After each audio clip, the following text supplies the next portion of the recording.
Welcome, Pile 1. If you chose the Reconsider Angel Oracle card, this is your reading. Spirit, what else is in the third energy between Pile 1 and Pile 1's person, please?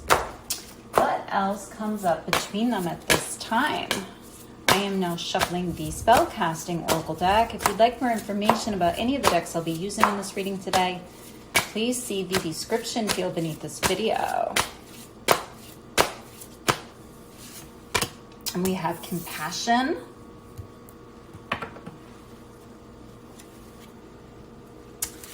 Spirit, what else is in the third energy between Pile 1 and Pile 1's person, please? I am now shuffling the Wisdom of the Oracle deck. Just laying out a few Oracle cards to get a snapshot into the energies between you and your person.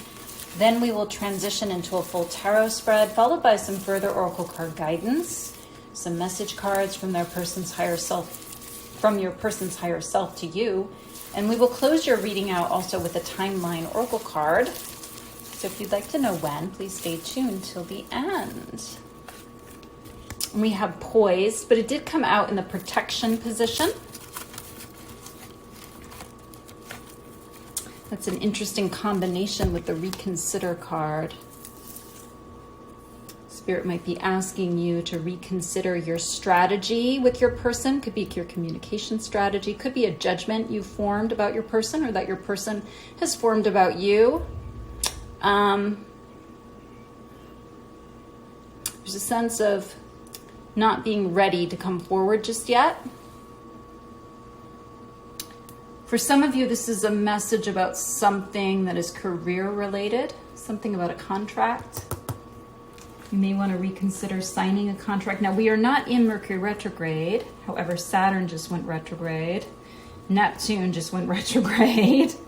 And later in the month, Venus and Uranus are also going retrograde. So it's a good time to reconsider during a planetary retrograde, during multiple planetary retrogrades. In fact, while we're on the subject, Pluto is also in retrograde as I'm recording this video. Okay. Spirit, what else is in the third energy between Pile 1 and Pile 1's person? I'm now shuffling the Island Time Wellness deck. Now, this deck can sometimes be a little shadowy, so I will try to interpret it and give the most uplifting, constructive message. And we have separation, sadness, missing you, thinking about you, yearning, unsure of the future. So your person may feel like the choice is in your hands, and they may, I'm picking up in an energy of a controlling energy.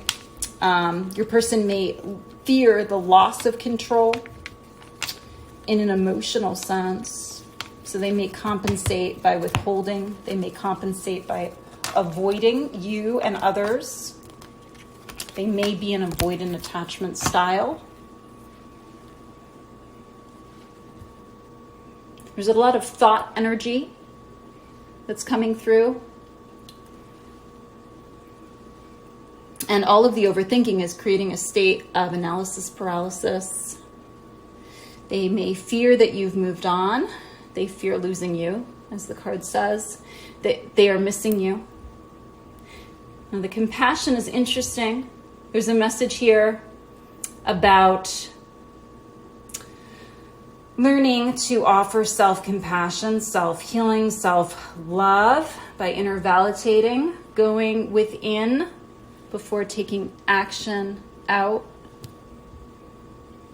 reconnecting with their higher self. There's a sense of codependency here, though. I'm getting the sense that they don't know how to do that without your help.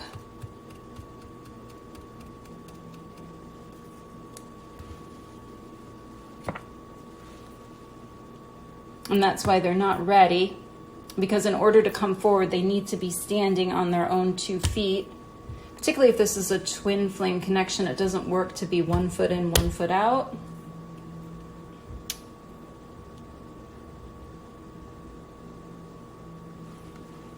Yeah, there's a back and forth energy, which is It's the behavior, the outward behavior I'm describing, but what's going on the inside is they're unsure of what they want out of this connection, whether they want to even be in a relationship. But what I'm also seeing is it's harder and harder for them to go without you. Some of them have a lot of protective ego armor up. Some of them may have a heart wall. So there's something here about how you offering compassion to them from your higher heart chakra is helping to melt their cold, cold heart. It's helping the walls to come down. I think that came through in another reading I did, that Carly Simon song, Do the Walls Come Down? When you think of me, do your eyes grow dim?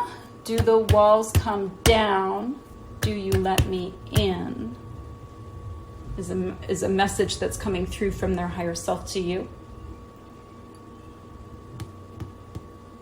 I'm seeing that you're having an alchemizing, healing effect upon your person. You're helping them with their purging process. You're helping them detox their emotional body.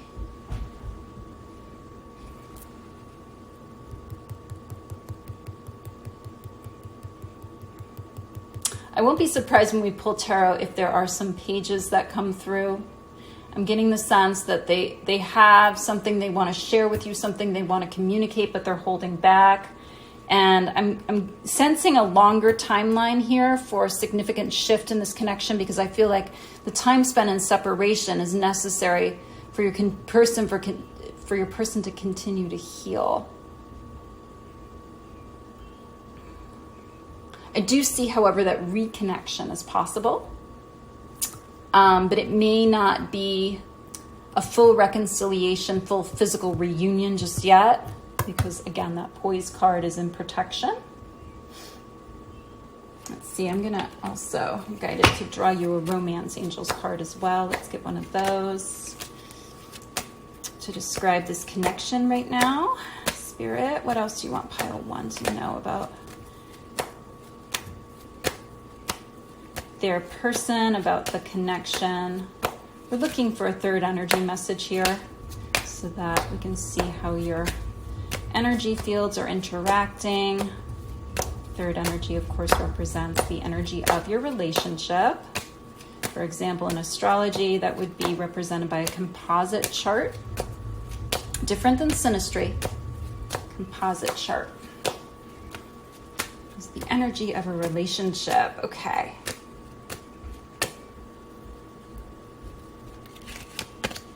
And wow, we got separation from the romance angels deck too.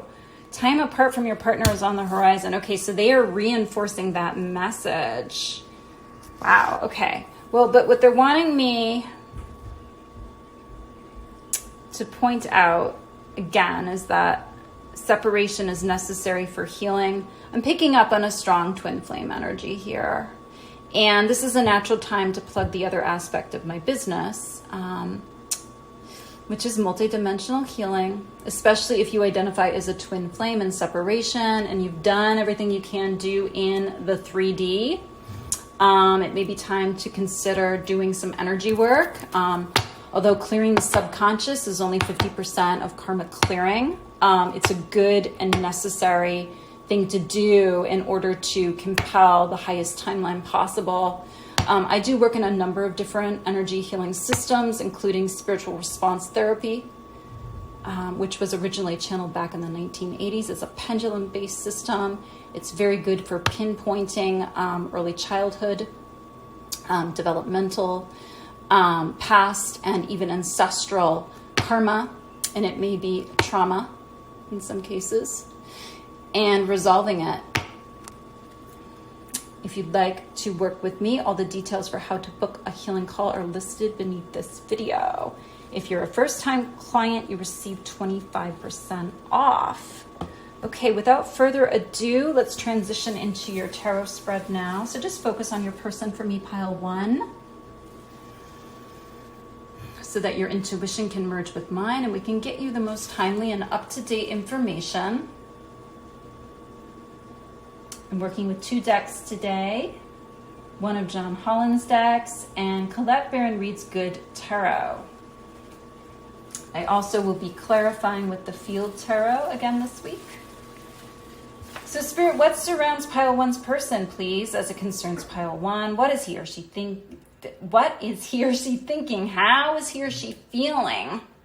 And where is this connection headed? What are pile 1's person's next possible actions towards pile 1? Okay.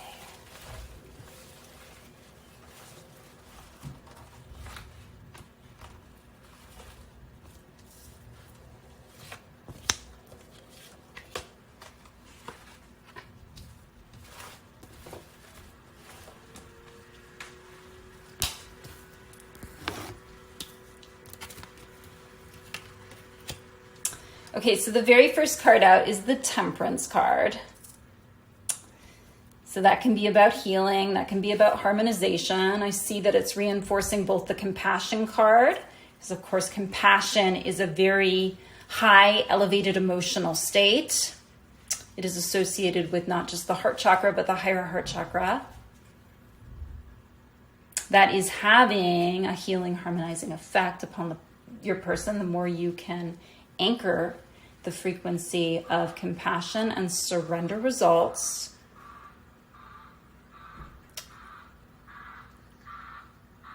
with the Temperance card, that can sometimes indicate that there's been a trigger and that one or both parties have pushed the other away.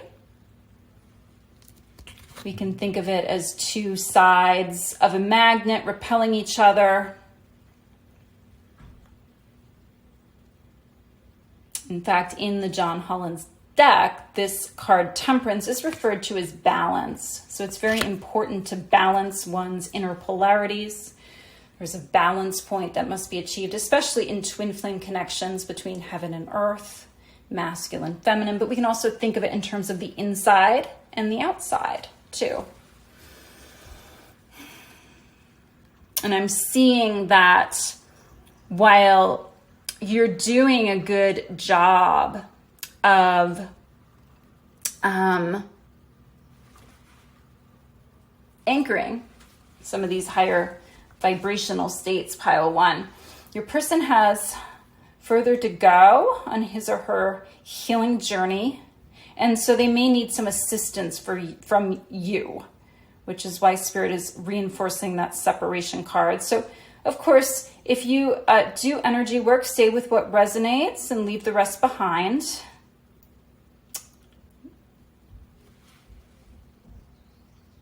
What crosses the Temperance card, please? Ooh, the 5 of Earth. So, yes, I mean, that is about separation. That is about loneliness. Like the separation card says from the Island Time Wellness deck, they're missing you. They may feel left out. They may feel like you've got it going on, pile 1, and they want a piece of what you've got. They want a piece of that compassion, of your compassion pie, right? But you may have blocked them, or they may have done that to themselves by self-sabotaging or by blocking you even. And I'm getting an energy of sulking, an energy of feeling sorry for themselves. But I see that for some of them, it's more complicated than that. There's complex trauma they're working with. They have a lot of responsibilities. They may be going through a change of job or change of a location. 5 of Pentacles can sometimes be indicated with hardship, associated with hardship. It's not just in an emotional sense, but it's in a financial sense, since it's, after all, a Pentacles card. They may want change, but they may be resisting change. There's a sense of loss. There's a sense of worry. There's a sense of insecurity. There's a sense of restlessness, anxiety. What are they aware of as it concerns pile 1? Oh, we have the 2 of Cups, but it's in the reverse. So the 2 of Cups is the Union card. It's the most romantic card in the deck, but right now they're cut off from their supply. So they have, some of them have addiction issues too. It's kind of like you're their fix They're very addicted to you. At some point in time, you may have been addicted to them, but you may have worked on yourself and you may have cleared out some of the addictive energy. Or, in some cases, this can be a commentary, particularly when we combine that with 5 of Earth. This could be an expression of bonding wounds, insecure attachment from childhood. So you come through pile 1 as being anxious. Your person comes through as being avoidant. That's a common dynamic. It creates a push-pull, runner-chaser cycle, which can stay stuck and stubborn, sometimes for many years in a twin flame connection. It can be very difficult to fully resolve insecure attachment, but it can be done. It is quite a blow to the root chakra. The root chakra is associated with the years 0 through 6 months, I believe, is the age that I believe it is Mona Lisa Smiles maybe attributes to that energy center. So some of this could even be in utero trauma, could go back that far, could be a lot of imprinting. It was set up. From the outset, really. For some, it could also be ancestral issues that are stored also in that root chakra. I do see that they love you, but that they're not showing you that. You may not be feeling the love from them. You seem to be feeling the love from spirit and potentially from their higher self as well. For some of you, you may have a 5D union, but it's not manifesting here on Earth yet because your person needs some assistance. They may need to talk to a therapist too. As I mentioned before, only 50% of karma clearing is thought to be subconscious. The other 50% is thought to be conscious work that we would do with a talk therapist, for example. Karma can be conceptualized as the law of cause and effect. So if we do what we did, we get what we got. The energy work helps free up the consciousness by which we can receive new insight and intuitive guidance about what different action steps we can take to create different results. So I'm getting that many of you watching pile 1 as the divine feminine, positive polarity, are already hip to that. But your person may not understand all of that yet because many of them still would appear to be unawakened to the spiritual dimension of this connection. I mean, they may, with Poise card, this is about readiness, but we also see a figure who is poised as if on a pedestal, blessed and ready for success, stardom. So your person may see that you have all those qualities. And so they may be very physically attracted to you, right? They may be very chemically attracted to you, very sexually attracted to you, for example. But the emotional and the energetic and the spiritual are new to them. So that's where the awakening comes in. And there's something here about the intensity. There's a lot of intensity because they haven't experienced that type of connection before for many of them.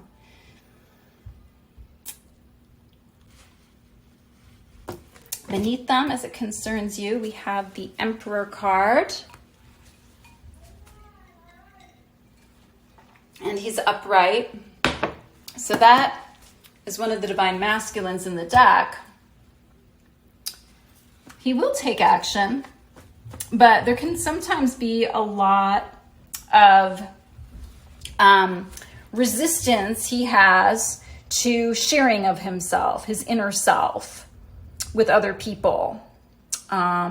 He's a leader. He's expected to know all the answers. And your person may be a boss, maybe a CEO, maybe very competent in business, for example.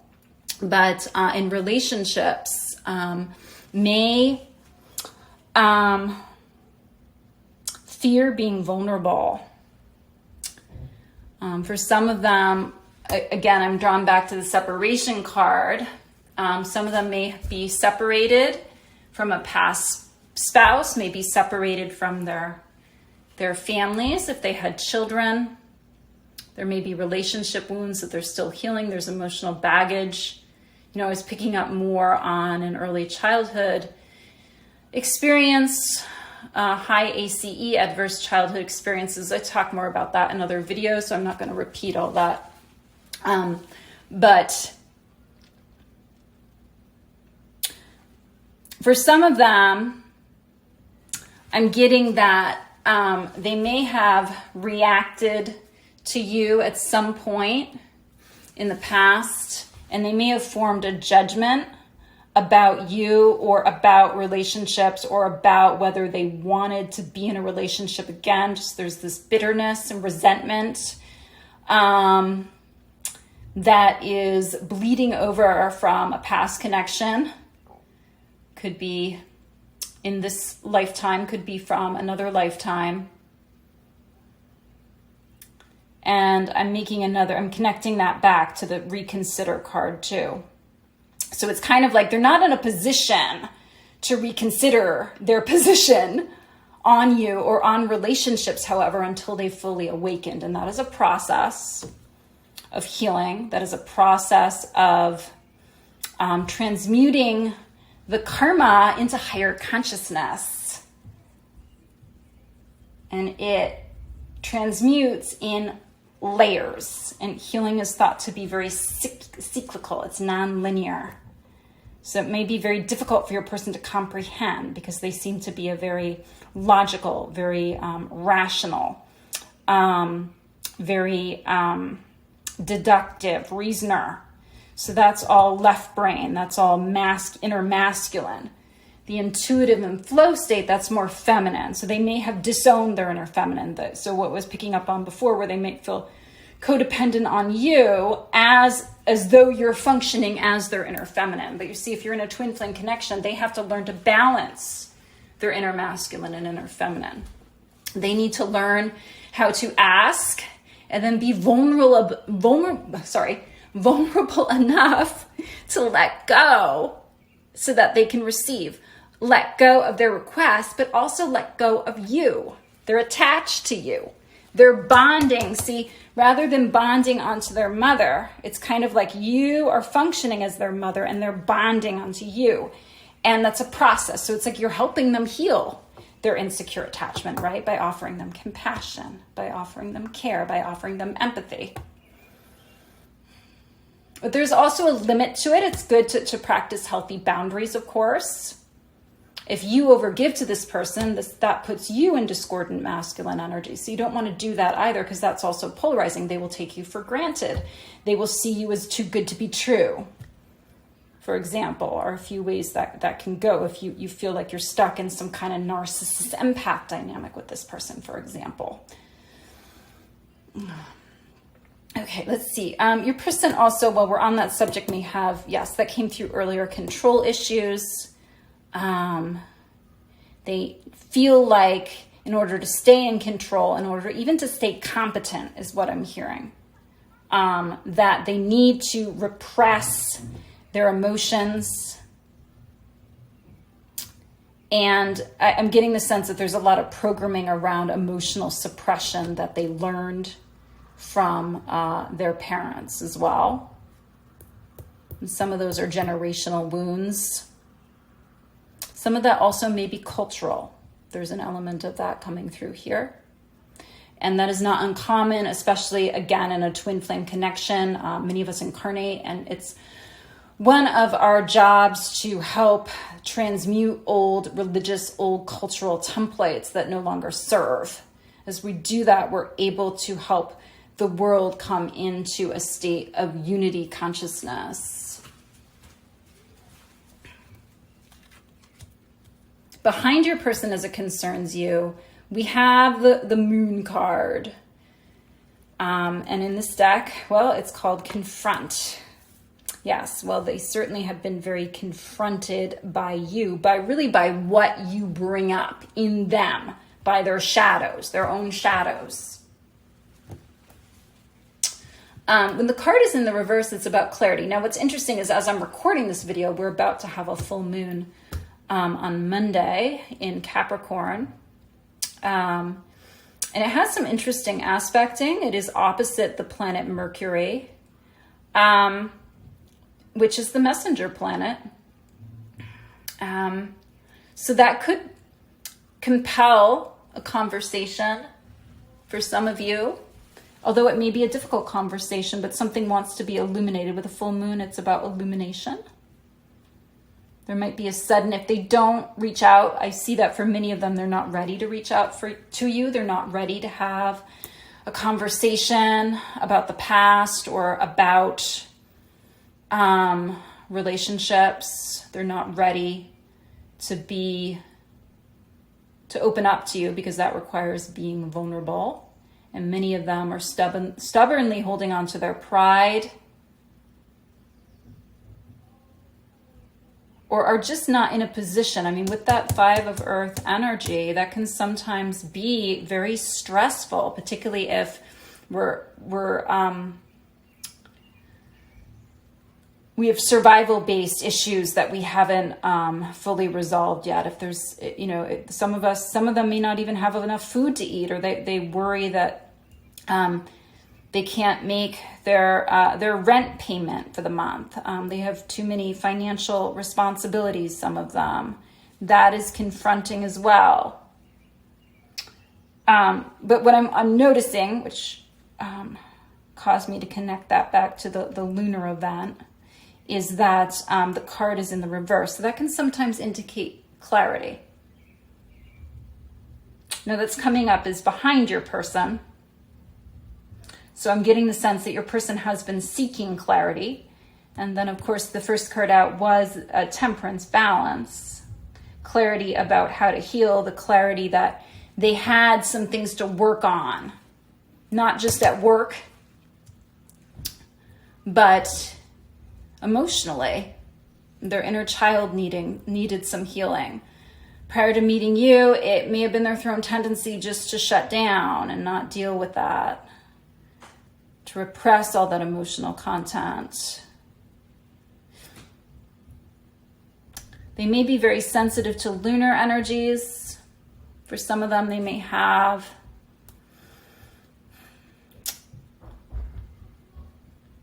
a Scorpio moon, maybe. Could be a Cancer moon. Moon could also be in the 1st house. Moon could be in the 4th house. Where is this headed, please? Ace of Cups, and it's upright. Interesting. So some of you may receive a message from them on the full moon.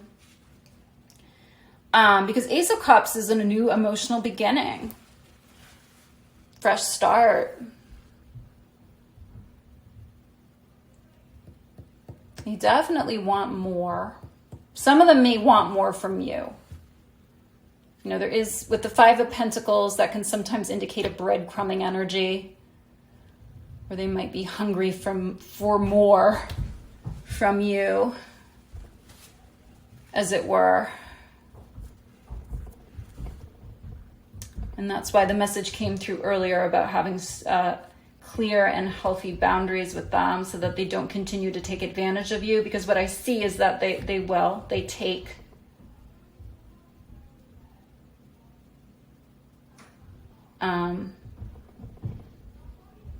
I do see they want to reconsider, to go back to that angel card from the beginning, their position on you, their position on love.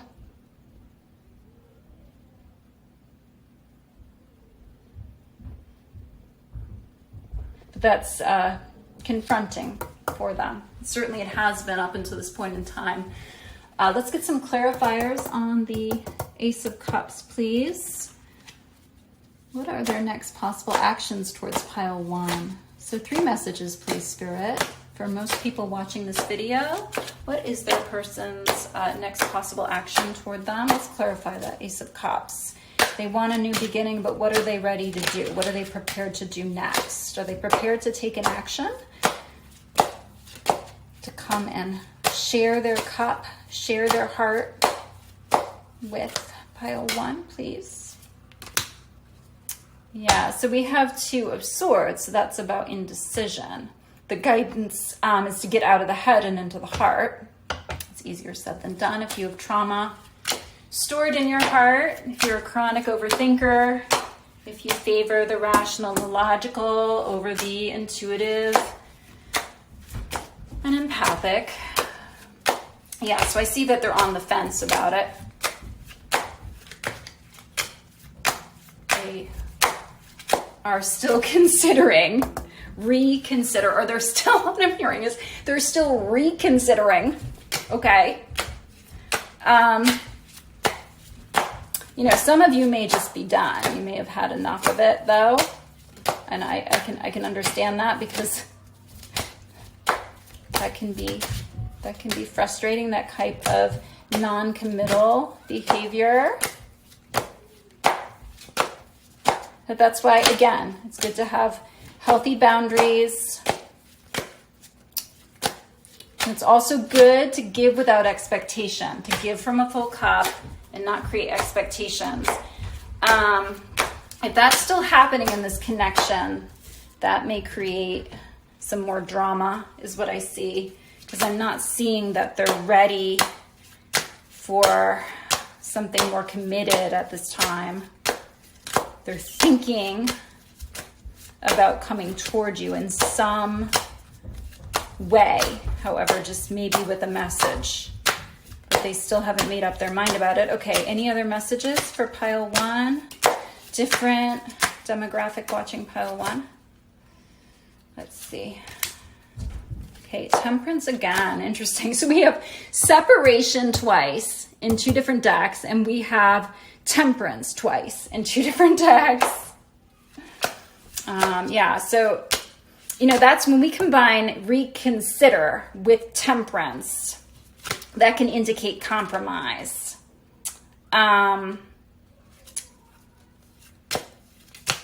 It can also indicate reconciliation. So there may be a conversation that's possible about where your person expresses his or her intent to reconcile, his or her desire to reconcile. Where healing is necessary, however.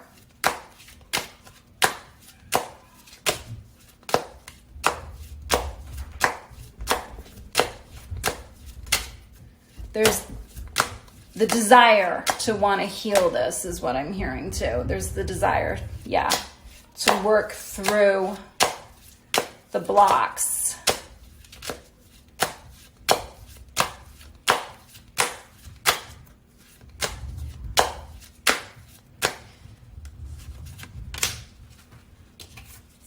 And we have 6 of Wands, success. Interesting, but it did come out in the reverse. So your person may still be seeking external validation from other people. They may be holding back because they want to show you that they've made progress. They want you to be proud of them. Some of them may also fear success, which is slightly different than fearing failure. But both of those, when we fear success, when we fear failure, it often keeps us from completing actions, from completing karmic cycles, from completing projects. So some of them may want all these things, but they may not actually follow through and make a move towards you, is what I'm seeing. There's the recognition, however, that healing work is valuable, is necessary, I'm hearing is right. So there may have been a point in time where, you may have used language like that, and it may have triggered them, or, they may have been in denial about their wounding because they may have kept all of that hidden.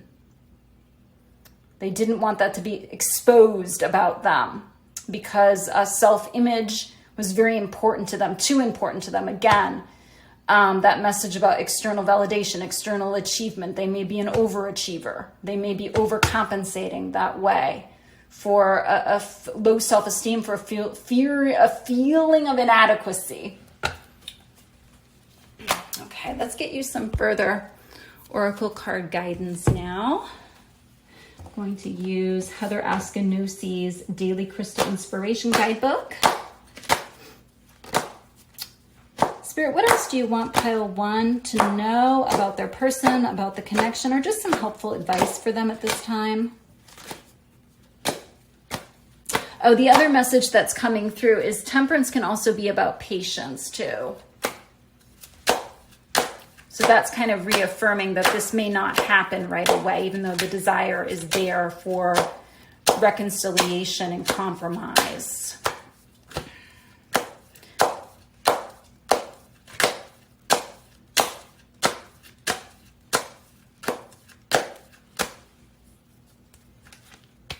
And we have Iolite. Shift your money mindset. It's interesting. That is speaking to some of that 5 of Pentacles energy.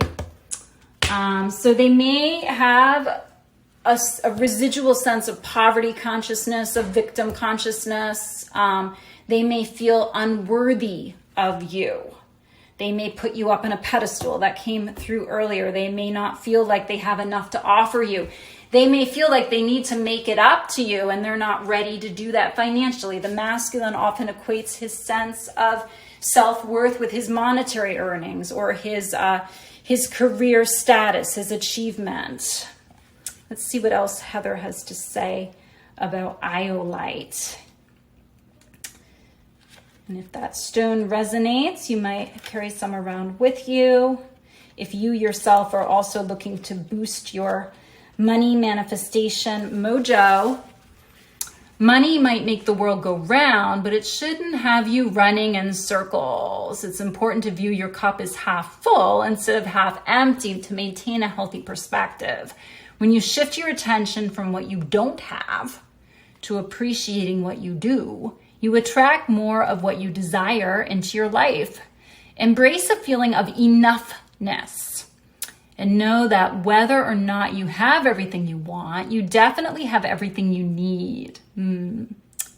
Bring more awareness to your internal state and challenge yourself to express gratitude for where you are and what you have right now. Instead of chasing money and material items, chase happiness and satisfaction with your life as it is currently. You will soon see that your cup runneth over. Interesting, because the Ace of Cups gives cup runneth over energy. That speaks to abundance blocks being healed. There's another connection I made as I was reading through that. Oh, gratitude. Certainly gratitude also activates the heart chakra. Starting a gratitude journal can be a good spiritual practice if you haven't done that yet.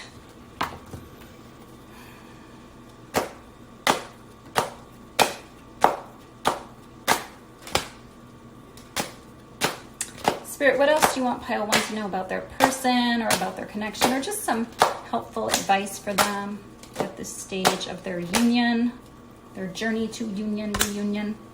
Unikite. Live in the now. Now that did come out in the reverse. Yeah, so your person may still be stuck in the past.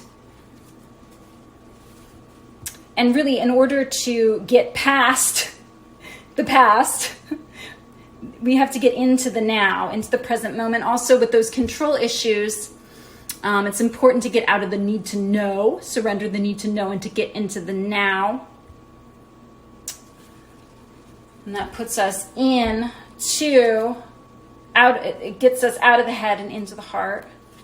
Allows our heart, and the more we can stay in our heart, allows our heart field to expand and call in all the abundance and all the love and all the beautiful opportunities that Spirit has queued up for both of you to receive. Unikites.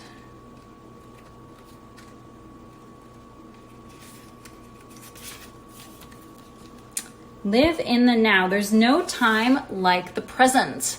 The past is done and the future hasn't happened yet. So ground yourself in the here and now. So yeah, there's a message about grounding there too. With our busy lives and busy minds, this can be hard to do, but being mindful and in the moment allows you to make the most out of every aspect of your life. Allow yourself the opportunity to really connect with those around you and fully invest yourself in everything you do. Try to avoid distractions or letting your mind wander, especially about matters that you have no control over.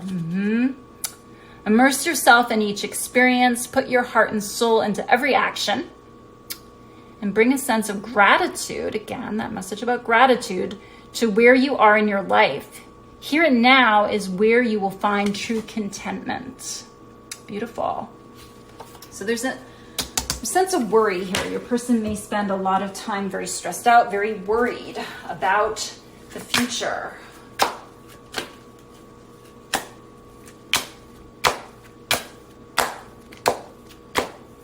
Joe Dispenza also points out that if we are stuck in stress cycles, we don't have any energy left over to create something new because it depletes us energetically and emotionally, and in some cases physically too. Yeah. A grounding practice can also be helpful. Earthing. Walking in the grass or along the beach with bare feet.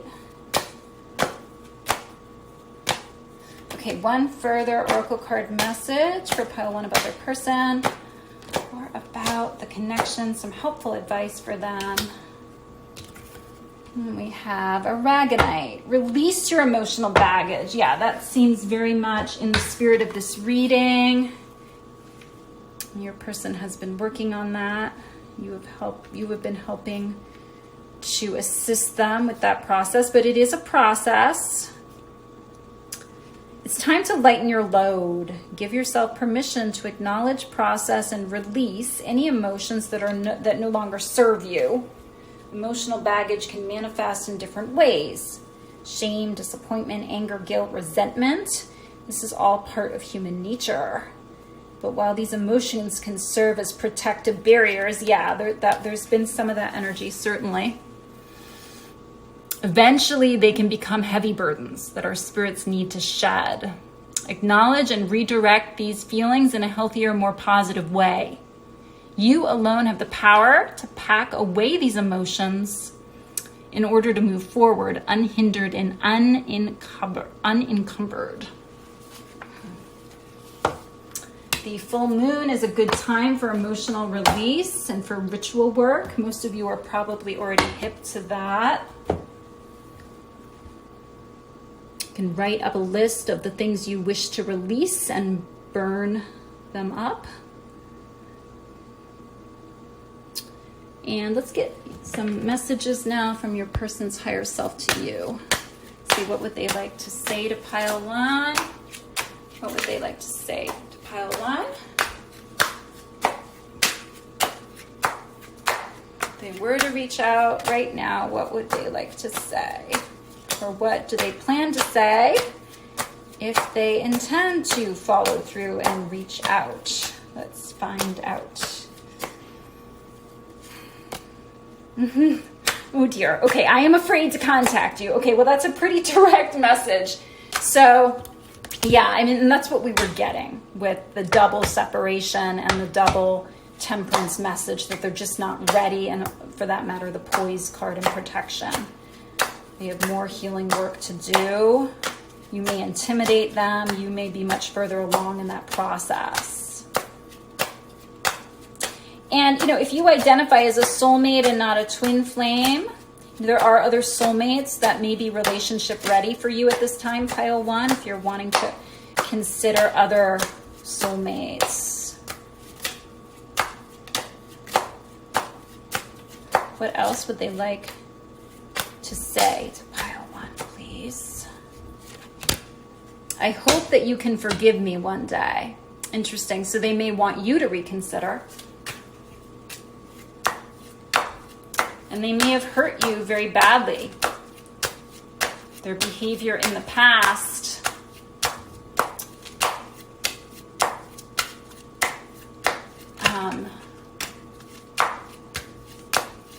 May be hard for them to forgive themselves for, even, particularly if they were acting out of integrity.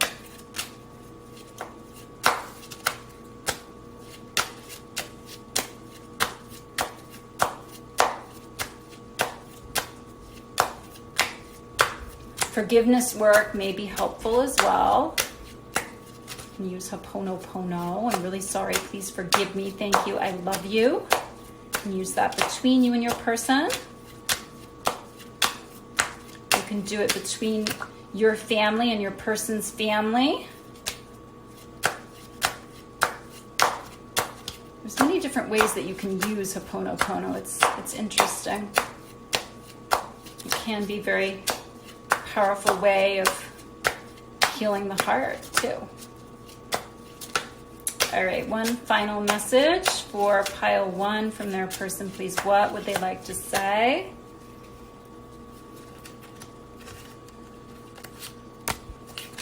You are the best thing in my life. Wow. Yeah. So for some of them, you know, they maybe didn't awaken to that until after you were out of their life.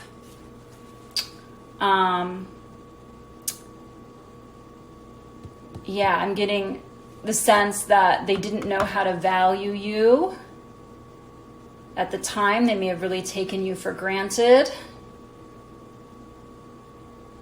And then on top of that, they may have pushed you away. It was a defensive posture. It may have just been to protect themselves because they didn't have enough bandwidth at the time for any deeper type of emotional connection or a serious relationship. Yeah, they're really kicking themselves is what I'm hearing. All right, let's get some timeline messages now. Let's get 3 or 4 timelines here for this pile to close out this reading. When can pile 1 expect to hear from their person or expect a significant shift in this connection, please?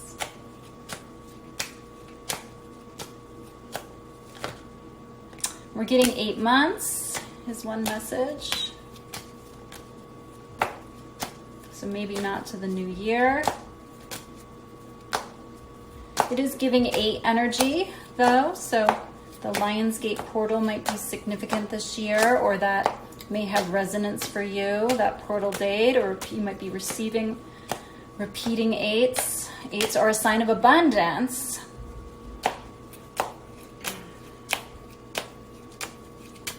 Which can be a good manifestational omen, especially if you're trying to shift your money mindset. That message off that I like card. Okay.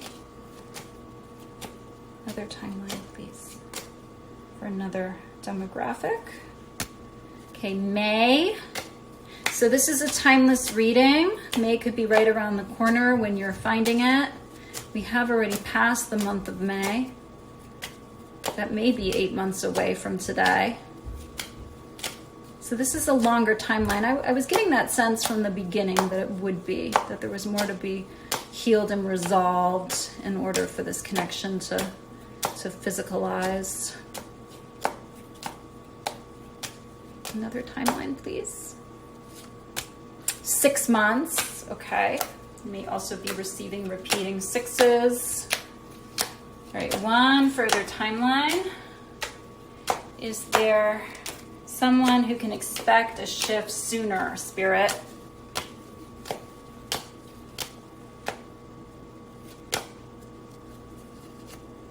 And we're getting 11 months. So no, unfortunately not in this pile. Thank you, pile 1. Welcome, pile 2. If you chose the If You Believe Angels Answers Oracle card, this is your reading. Spirit, what else is in the third energy between pile 2 and pile 2's person, please? What else comes up between them at this time? I am now shuffling the spellcasting deck. If you'd like more information about any of the decks I'll be using in this reading today, please see the description field beneath this video.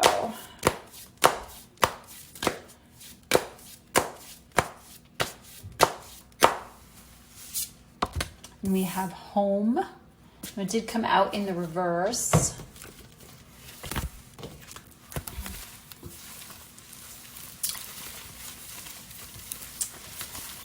A message that's coming through for some of you is that your person may have grown up in a very dysfunctional household, and they haven't believed that it was possible to change their reality. They may not have a lot of faith in humanity.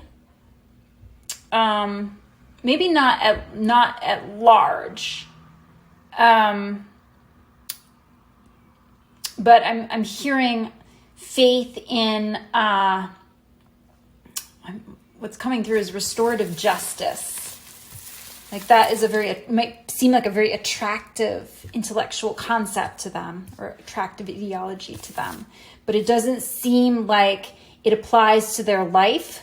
Maybe that is helpful for, or therapeutic for, a certain cultural group that's different than theirs, for example, is a message that's coming through. But you see, if we don't believe we're worthy, if we don't believe that what we want is possible, then it can't be so. So there's something here about ancestral beliefs that are limiting. Could even be hidden family vows they have for some of them.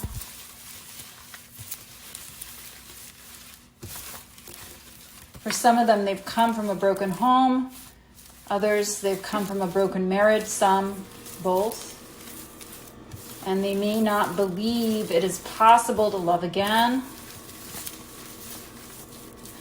What else is in their third energy? Please, I'm shuffling the wisdom of the oracle card. I'm just laying out a few oracle cards to get a general snapshot into the energies between you and your person.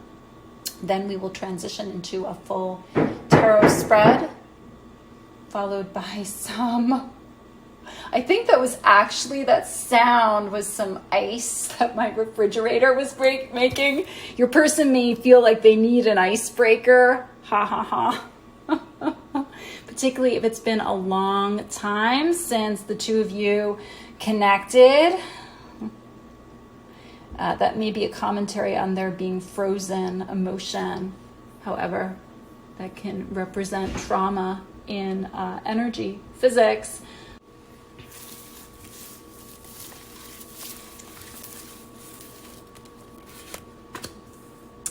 And we also have the breathe card. It came out in the reverse, or in the protection position as it's called in this deck.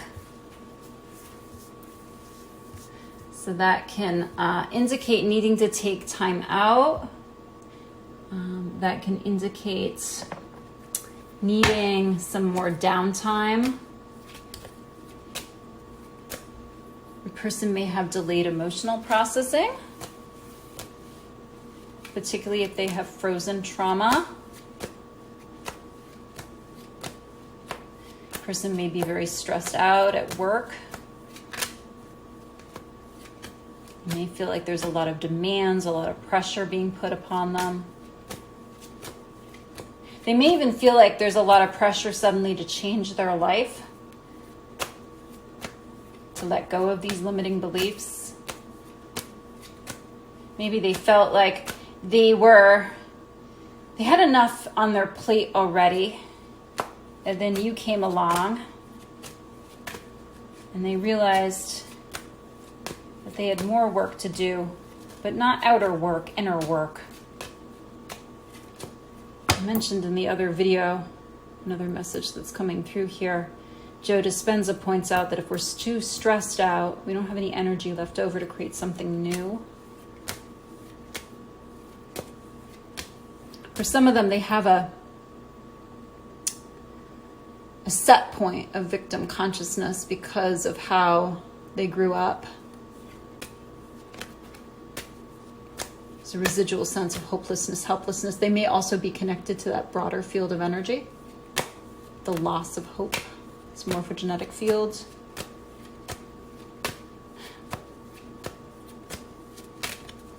And when we're connected to morphogenetic fields, it amplifies what we're feeling on a personal level.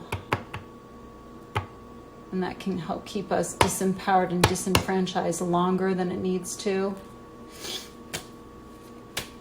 Spirit, what else is in their third energy, please? There's also a message here just about needing a break, needing to take some time out, needing some rest and recuperation, maybe a nice long summer vacation. I'm not sure they're ready to invite you on it, however, with them. Let's see. We have heart-to-heart conversations, honestly discuss your feelings with each other. Okay, so possibly for some of you,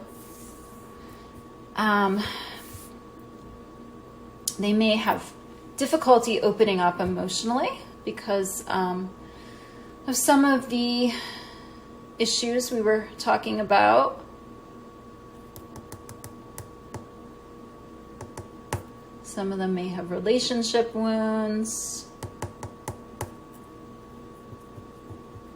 For some of them, the broken home is a broken marriage that predated your connection.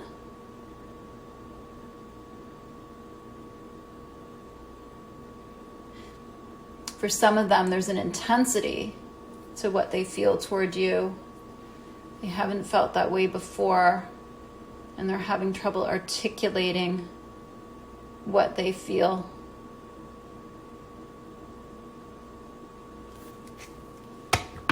You may be able to do that much more readily. For example, pile 1, your love language may be communication. Their language may be something else like acts of service. They may just be more affectionate.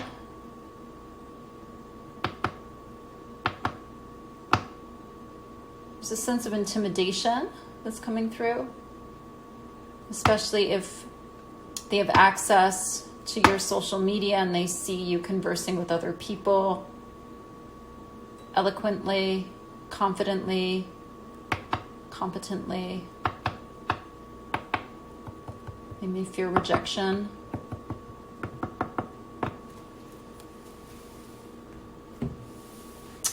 What else is in the third energy between pile 2 and pile 2's person? Please, I'm now shuffling the Island Time Wellness deck. This deck does tend to be shadowy, so I'll try to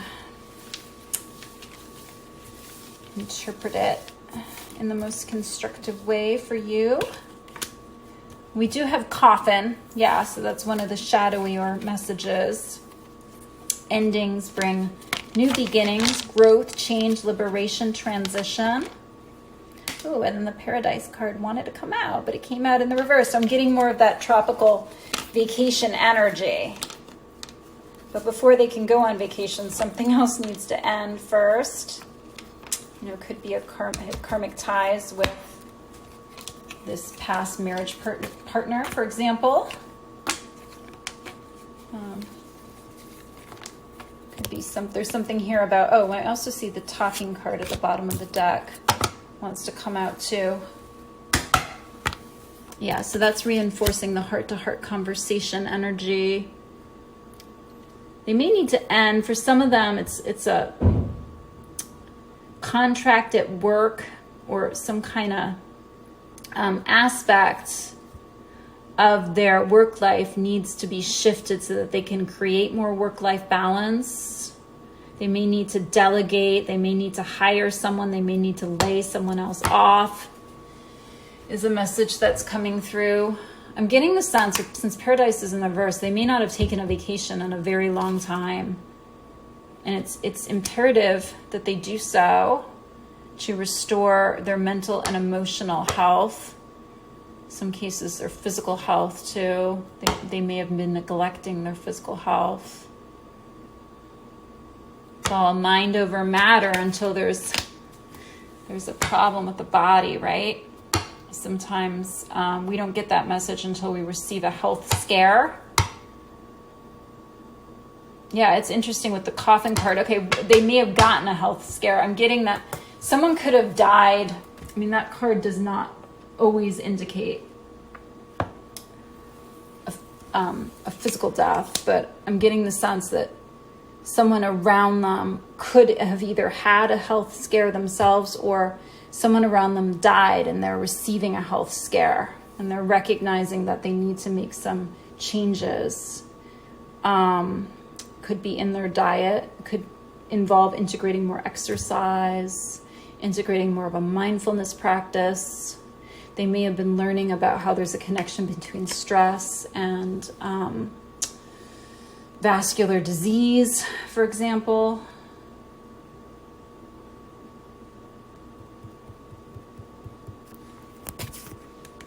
I do see that some of them are wanting to reconnect with you. They're wanting to talk to you more. The talking card says interested in conversing more. A weighted message arrives. Okay, so some of them may be thinking about messaging you, text, call, email, hovering. So that could indicate that there may be some social media stalking going on too. Okay, let's transition into your tarot now to get you some more specific guidance about your connection. I'm working with 2 decks today, one of John Holland's decks and also Colette Baron Reid's Good Tarot. Just focus on your person for me, pile 2, so that your intuition can merge with mine and we can get you the most timely, up-to-date, and accurate information. What surrounds pile 2's person as it concerns pile 2, please? What is he or she thinking? How is he or she feeling? Where is their connection headed? And what are pile 2's person's next possible actions towards pile 2? I will also be working with the Field Tarot for clarifiers. There's actually another message that floated in off of the Breathe card. A breath absorption practice may be helpful for you or your person to help manage some of the stress in your life right now. There's good resources for pranayama available on YouTube. Yoga with Adrienne is a very good source for free yoga.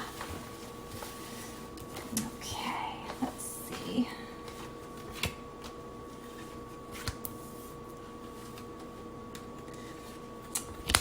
Deep breathing and breath absorption, yogic breath work is very good for stress busting. It helps activate the parasympathetic nervous system, whereby we can rest and digest.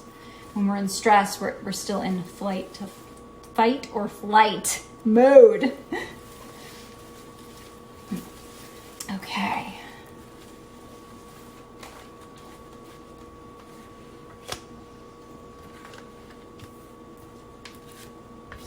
All right.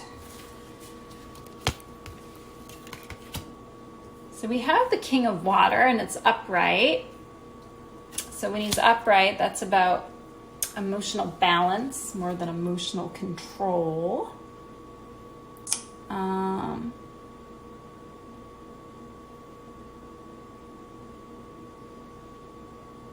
Yeah, emotional equilibrium, wanting to converse more, as the talking card says.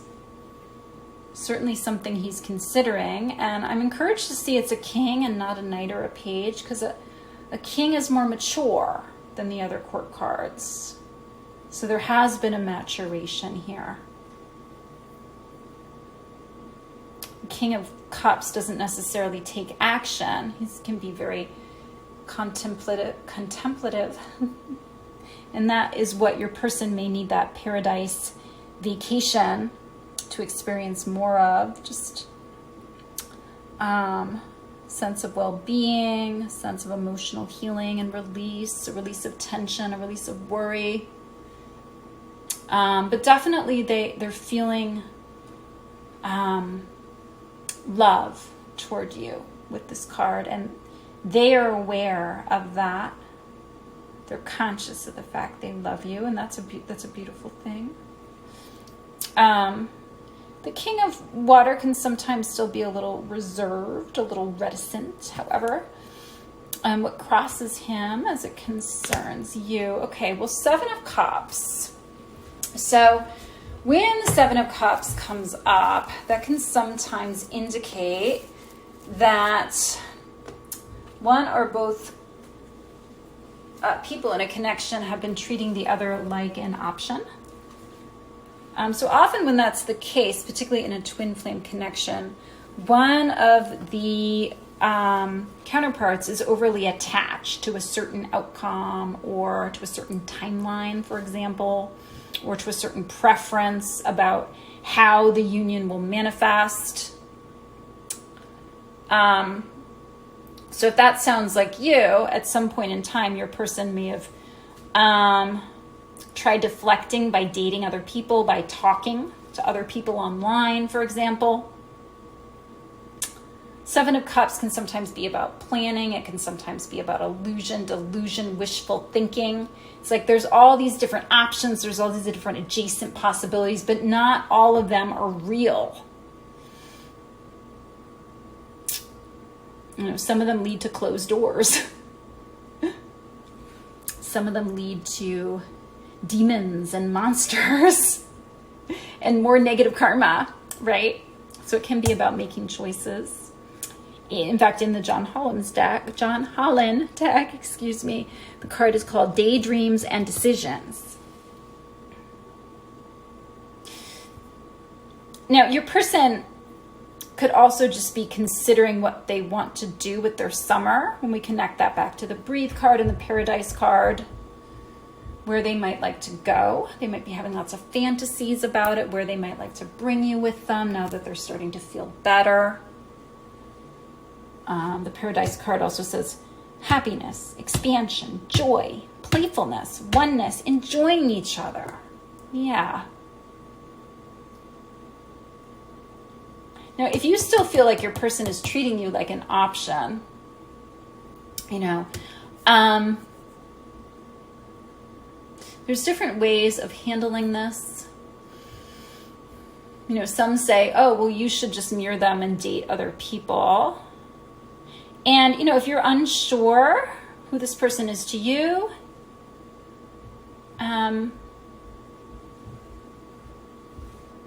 you might try dating other people. I mean, if you don't resonate as a twin flame and you resonate as a soulmate, we have many other romantic soulmates that we can find. At least 15, some say.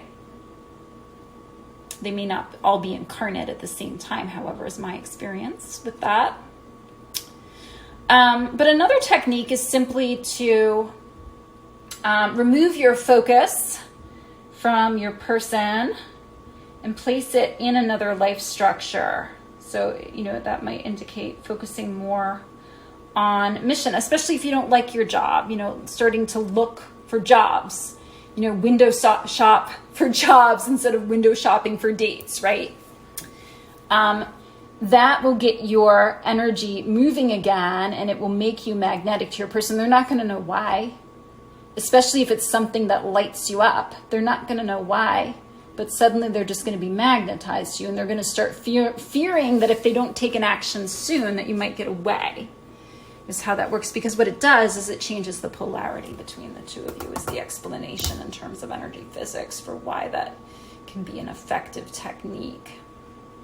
So it's just my advice as an advisor to not be manipulative about that, to just make sure that as you're exploring your options, that they are options that truly delight you and that allow you to further your cause and answer your soul's yearnings.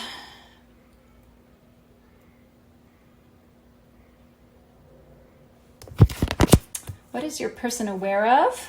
Okay, well, we have the Empress. So they placed you up on a bit of a pedestal. They're admiring you from afar, some of them.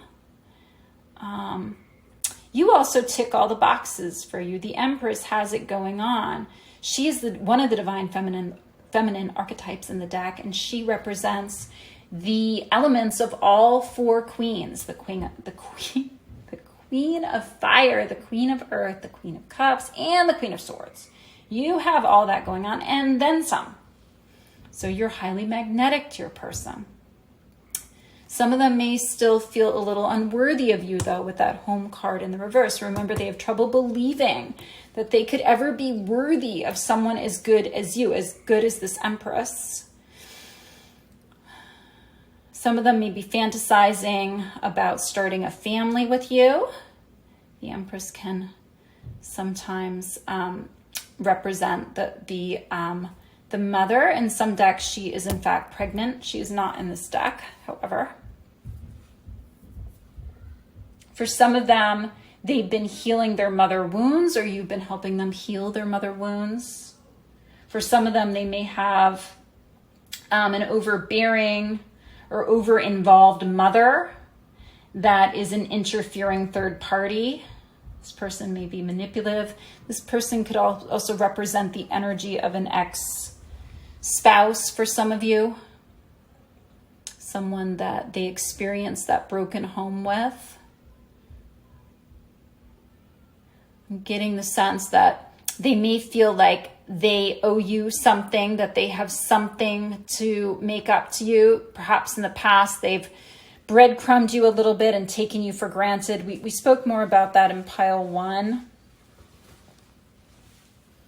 So if that's resonating, you might want to have a look at pile 1 as well.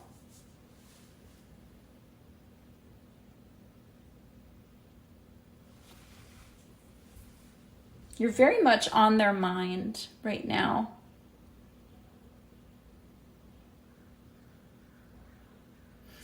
They also see you as marriage material.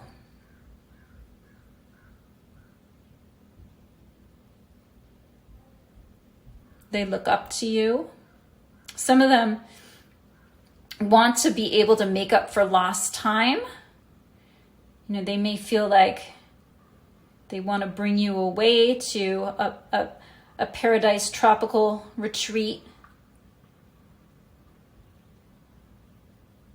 because you're worthy of that, and again, and then some, is what I'm hearing.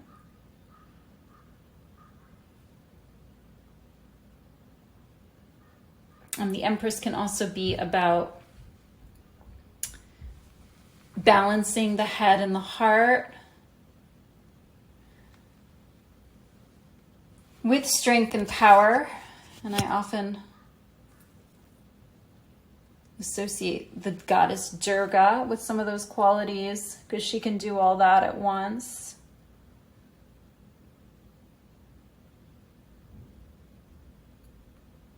Definitely you're having a strong healing effect upon your person. Beneath them as it concerns you. Yeah, that's interesting. We have Seek the Truth card, 7 of Swords. It's in the reverse, so we're repeating 7s.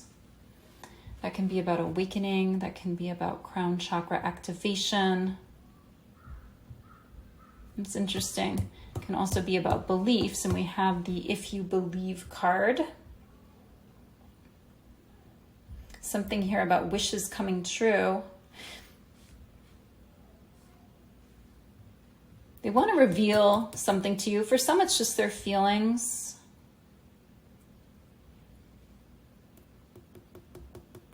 For some of them, they're afraid that they've taken too long to do this and that you've moved on because you're the Empress. I mean, you can have it all and you can have anyone. Why would you choose them? It's, of course, a very limited way of thinking. I'm getting the sense that that way of thinking about themselves is on the way out. Since that card is in the reverse, it's not so much about deception and hiddenness and secrets. It's more about revelation, self-inquiry, self-discovery, a healing conversation that could change the course of this connection, that could change the course of his or her life, that could make up for the broken home, make up for everything that went wrong. It's just that they feel as though there's a lot riding on this, and if they get it wrong, they could lose everything. Is what I'm hearing.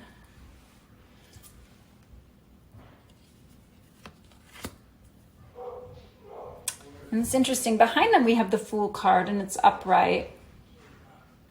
So I'm getting the sense that some of them may have tried to come forward sooner, like in a different time scale. but they chickened out. For some of them, this is referring to something that happened in the past. Between the two of you, they may have really put their foot in their mouth. They may have done something foolhardy, something foolish. They may have looked like a clown.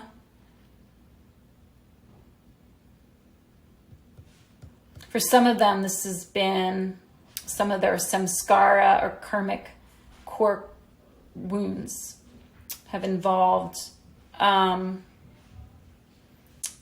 low self-esteem, poor self-concept, self-image, and they've been working on that, and they've been getting ready to get ready. I mean, that was a message that also came through in pile 1 because we had the poise card and protection in that pile.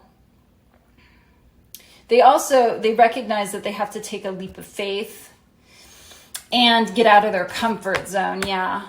They've also, the Fool card in the John Holland deck is also called trust. So they've had trust issues probably since childhood. And that might be also with the Seven of Swords is referring to that they've,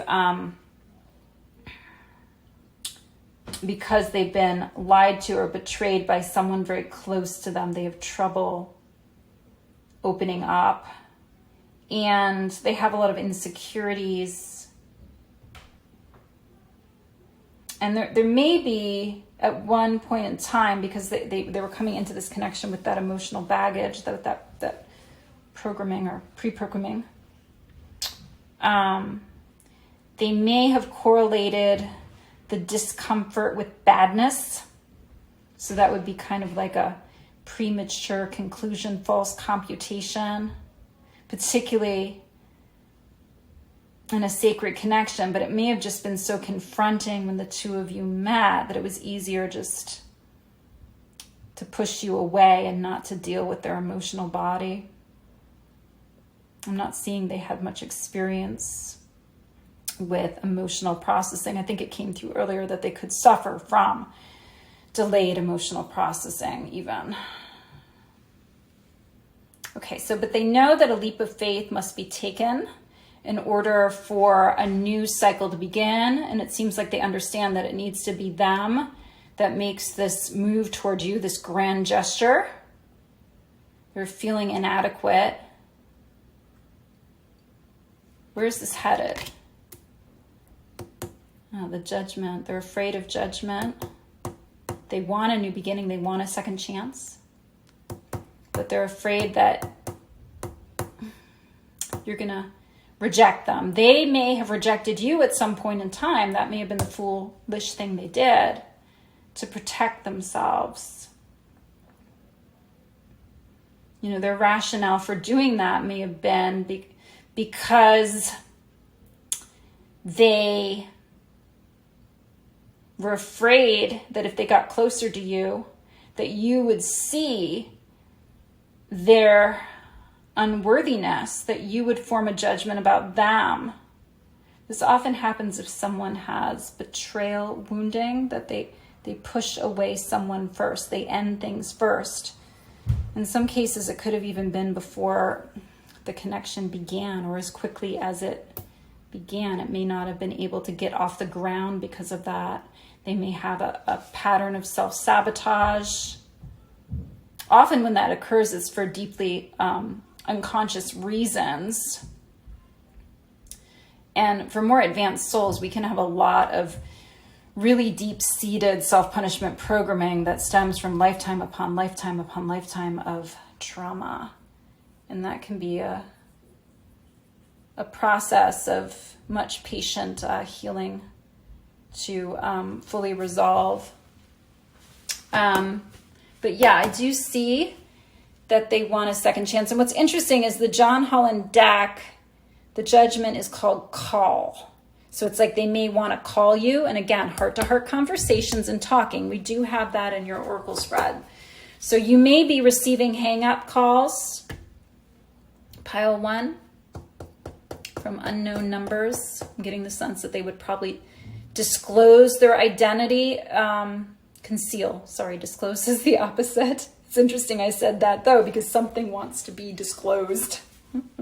But I'm getting the sense that if they called you, like that would be very direct, right? So that they would probably want to conceal their identity if they tried to call you.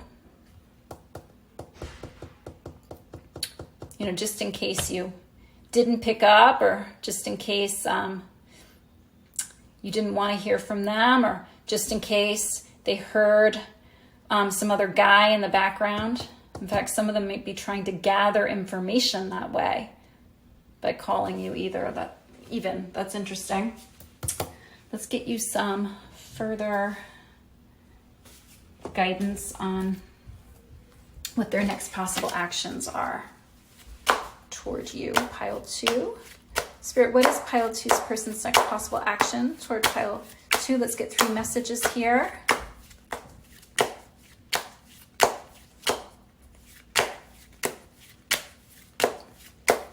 There's also a message that's coming through about they're afraid that there could be an ending, so that might be why they're stalling for some of them.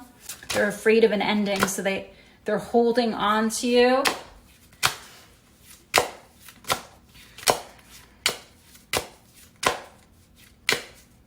Okay.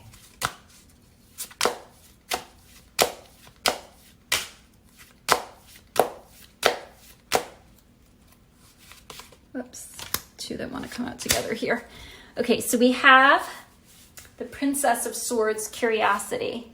Yes, so that's kind of reinforcing what I was getting around the call. Like them even calling you to try to gather information about what's happening around you. Especially if, for example, if you're not posting on social media or you're not connected on social media and your person doesn't live in the immediate vicinity, there could be some distance between the two of you.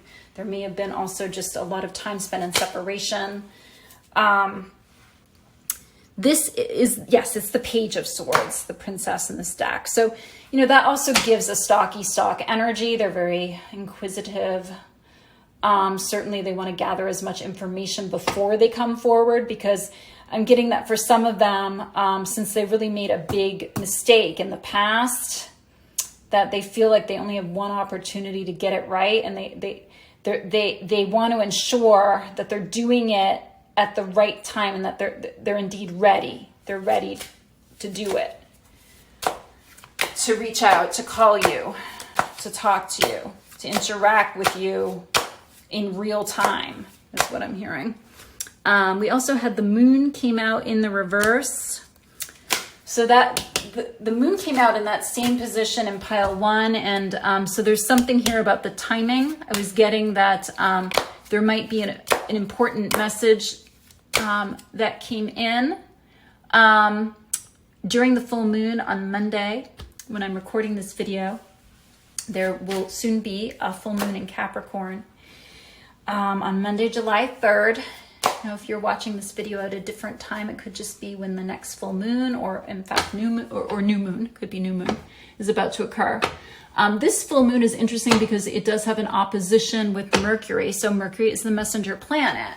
So that can be about a conversation. It could be confronting conversation, but the full moon is about illumination. So we have more illumination energy supporting that 7 of Swords card, the subconscious influence, when it's in reverse. As I said earlier, that can be about revelation. The moon in reverse itself can be about clarity, or seeking clarity, wanting to seek, receive clarity. They may feel like they need to get that from you, but Spirit may be giving them messages at night. They may be dreaming about you all the time. And Spirit is trying to encourage them to heal their inner feminine, such that they can be comfortable receiving that message. And then, yeah, I mean, they would need to work with their inner masculine to analyze that symbolism if it is a dream. Sometimes dreams can be really symbolic and confusing. But if Spirit wants to give us a message, it becomes less and less symbolic. So I'm getting the sense that, you know, they may be waking up in the night and it's very clear what the dream is trying to tell them. Some of them may even try messaging you in the middle of the night.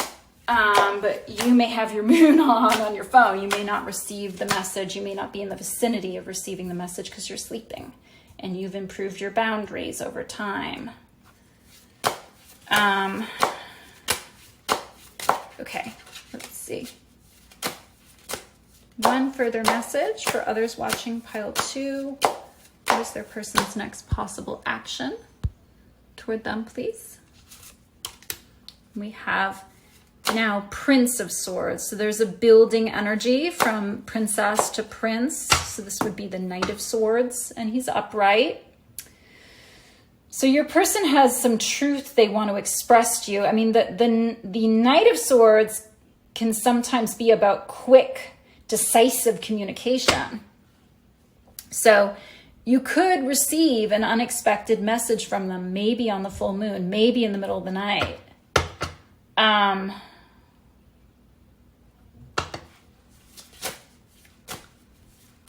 For some of them, they may need some assistance, though, to receive the courage to do this. They may need some liquid courage. Could be a drunk dial. That came through the reading last week, too, as I recall.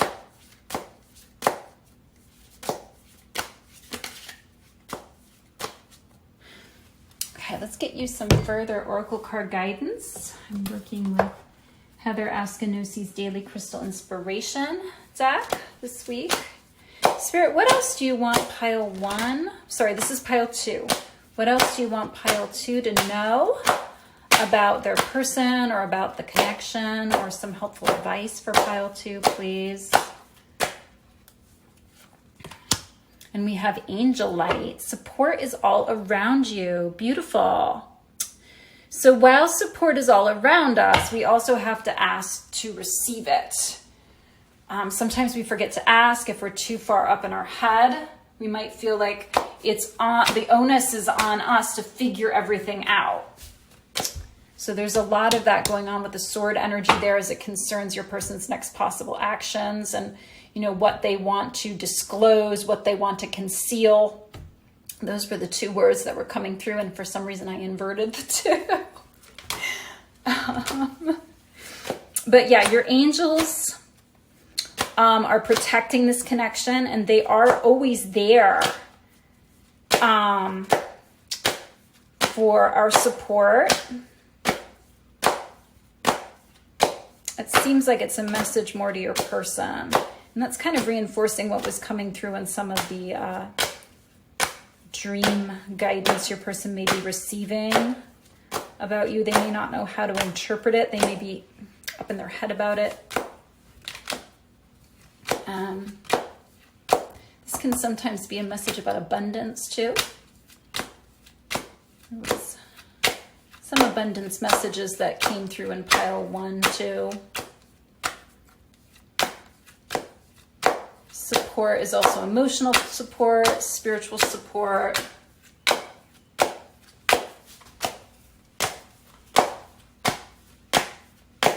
There's also a message here about maybe needing to take some more time out with that breathe card to be able to hear the guidance.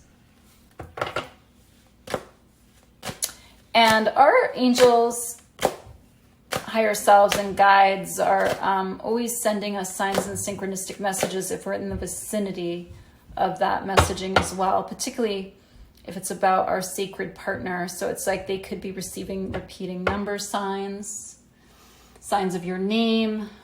You might see your doppelganger model car or some common sync patterns that soulmates and twin flames report. But if they're not in the vibrational or emotional vicinity, they may not be able to see those signs, even though they're all around them. And we never run out of miracles. We never run out of support. Forget who talks about infinite supply.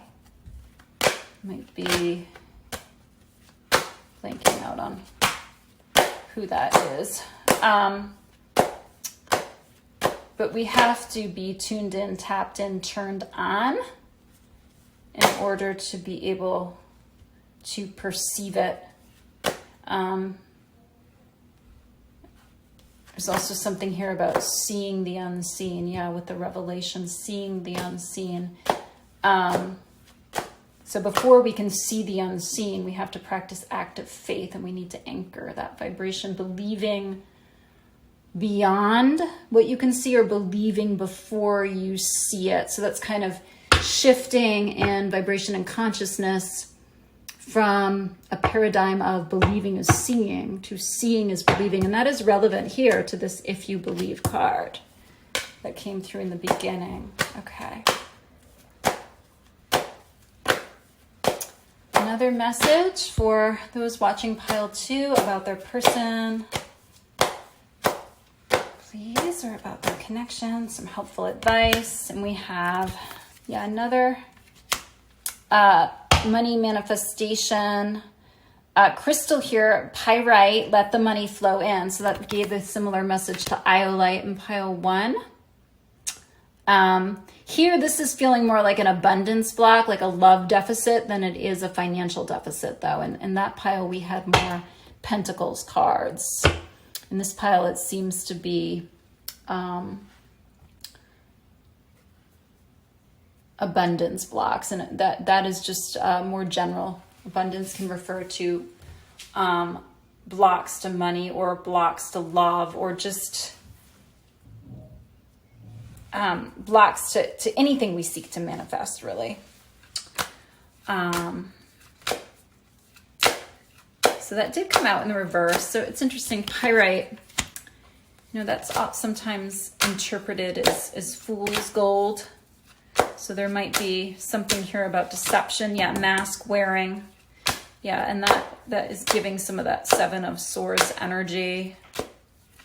I'm hearing what you see is not always what you get. It is with you, pile 1. It is with you. Yeah, so with trust, your person may have some trust issues, though. They may think you're too good to be true. That's what that means in an emotional sense. But really, as they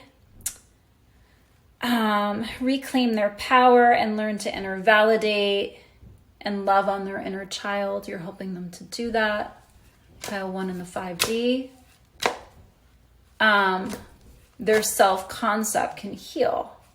And if they are experiencing money issues, that should also improve. But there's also something here, like what I was saying about the law of infinite supply.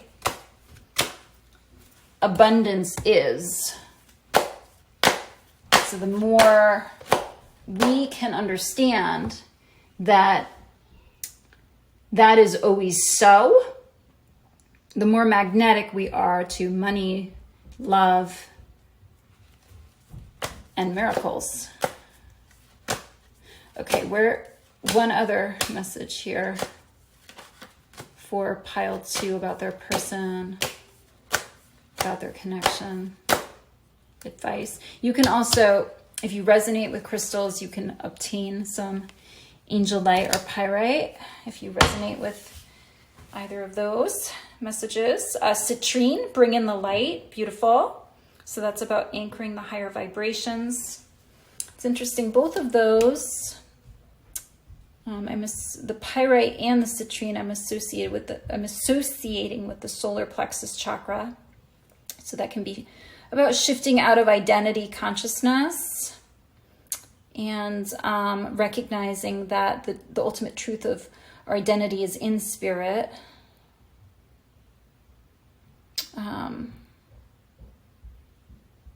Sometimes if there are blocks here, there can be addiction issues. We can have abdicated our personal power. Yeah, we may have self-image issues too. If we're overly identified with our ego, for example.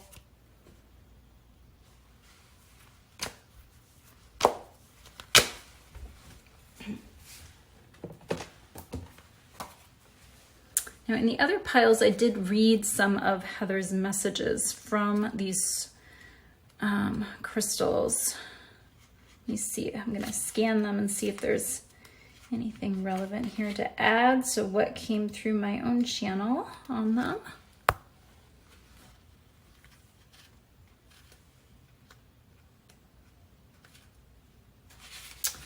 Angelite. You are not alone. Help and support are always available to you, whether through your friends, family, or guardian angels. Yes. Stay open to receiving that comforting energy. Certainly you have a comforting, soothing effect upon your person as the Empress. Allow others into your life. Reach out when you need your community by your side. That can also be good for the production of oxytocin, which if we spend too much time in isolation, can be difficult to manufacture on one's own. Not all of us are comfortable asking for assistance, but trust that others want to help you and in fact are often grateful to do so. It's okay to accept, even create the support system you need and deserve. Even the strongest among us have moments of vulnerability. There is strength in allowing yourself to receive comfort and grow from a place of acceptance. So the next time someone extends a helping hand, take it with grace and gratitude. Yeah.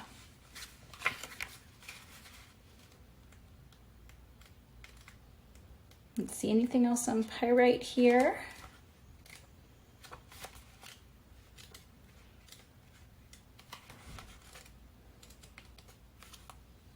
It says a financial breakthrough is on its way. You have the power to create the wealth you desire. Put in the time and energy needed to pursue your financial goals. Hard work pays off. Be a money magnet and call prosperity into your life in all its forms. Money and fortune don't always appear in the way one would expect, so keep your eyes open for all the financial opportunities that present themselves to you. You are on the right track. Keep working, keep moving, keep going, and you will reap the rewards. So there's also an abundance of miracles, an abundance of guidance that is available to you and your person as well, to help guide the two of you into union if you believe. Okay, citrine. Let the sunshine pour in. So that's reinforcing some of that paradise energy and the vacation energy that came through also in the beginning of the reading. Some spiritual vitamin D, yes, will lift your spirits and your sights on life. Let happiness be a choice you make every day. Just like the sun bursts through the fog on a cloudy day, you have the ability to bring the light in, even when you might be feeling a little blue. You are in charge of the weather within your inner environment. Embrace what it feels like to feel good and make a conscious effort to stay in the light. I do see that you are a major source of upliftment for your person too. Pile 2. All right, let's get some messages now from their higher self to you. I also notice it's 5:55 on my clock right now. That might be significant to someone watching this video. Repeating 5s are a sign of change. You may have met your person on the 5/5 portal. May 5th. Okay, what would they like to say to pile 2 from their higher self, please? What would they like to say? And we have, I know that I crossed the line with you and it came out in the reverse. Okay, so they may have gone too far in the past.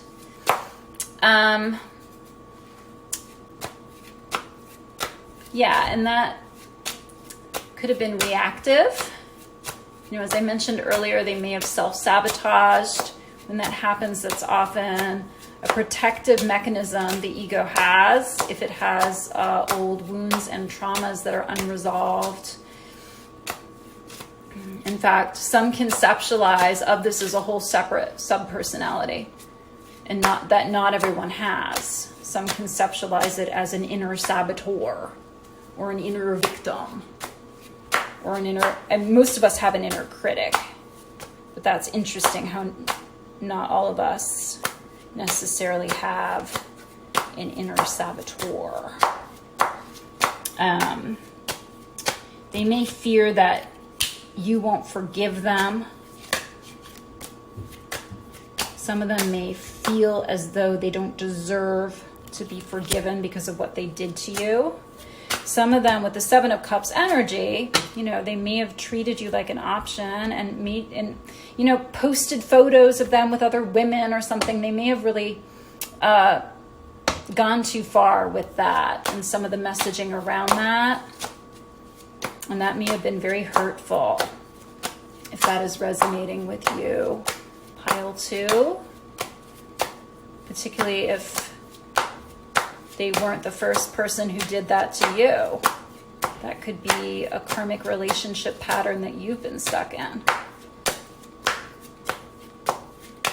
Okay, what else do they want to say to you? So it seems like they're seeking forgiveness from you. What else do they want to say to pile 2? I want to tell you how I feel. Yeah, the King of Cups and the Knight of Swords will, together, those two will open up about how they feel and act upon it. Follow through.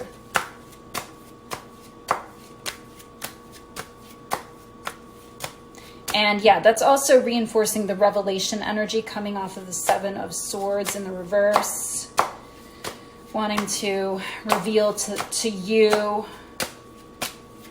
their deepest self in layers, of course, maybe not all at once. Wanting to get to know you more, but also wanting to be emotionally authentic and honest with you. Because yeah, that pyrite is giving some of that a sense of deception.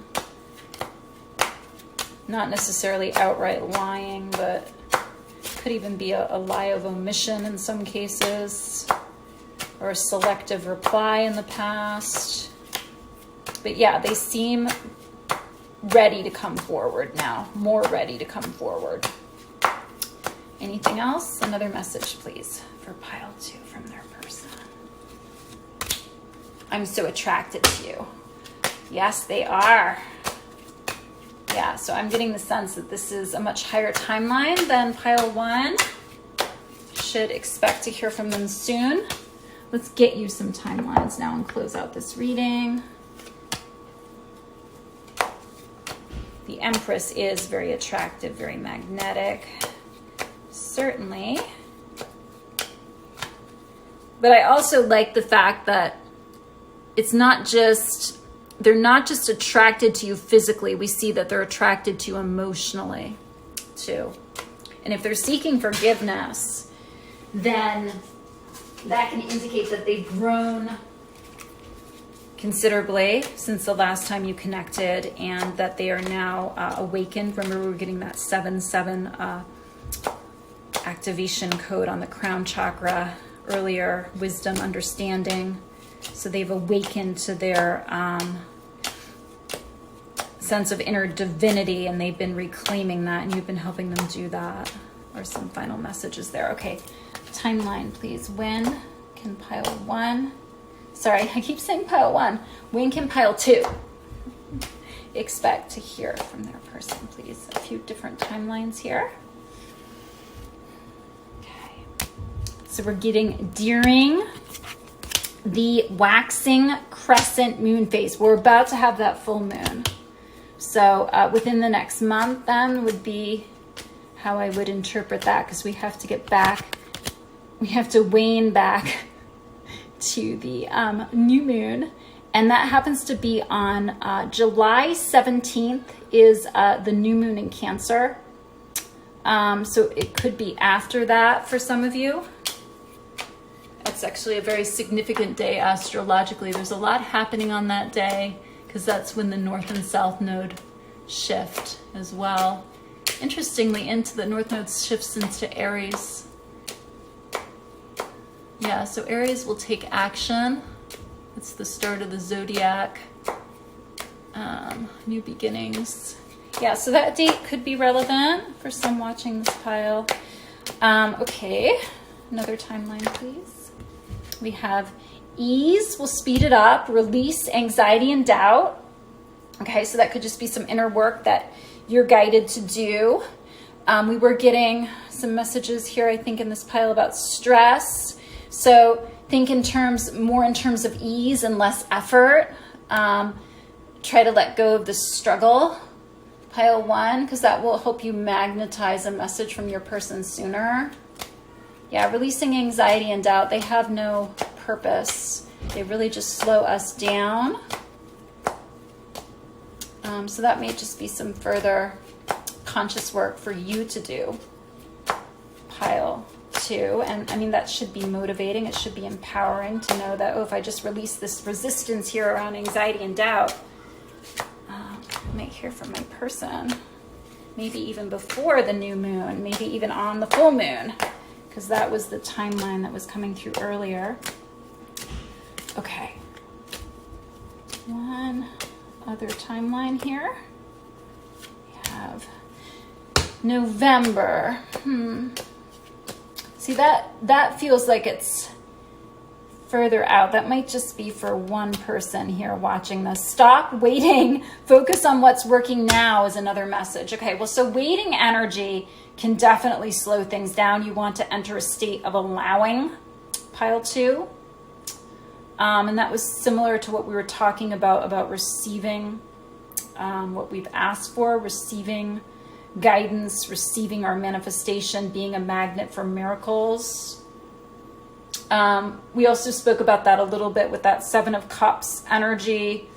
If you've been overly attached to a certain outcome or a certain timeline with your person, for example, it's good to try to release expectation, release preferences, and try to remove your focus from your person and place it back on yourself or something that helps you balance your energy. Remember, where attention or it may be intention goes, energy flows. So just keep that in mind, and you should be more magnetic to your person sooner than November. All right, thank you, pile 2. Welcome, pile 3. If you chose the You're Ready Ask Angels Oracle card, this is your reading. Spirit, what else is in the third energy between pile 3 and pile 3's person, please? What else comes up between them at this time? I am now shuffling the Spellcasting Oracle deck. If you'd like more information about any of the decks I'll be using in this reading today, please see the description field beneath this video. So interestingly, in one of the other piles, the Poise card was in protection. So it was in pile 1, that's right. Their person wasn't ready. But we're getting the case in this pile that your person may be more ready for a new phase in this connection, a new level of commitment. Some cases just ready to approach you, ready to make a move. Let's find out what they're ready for or what you're ready for.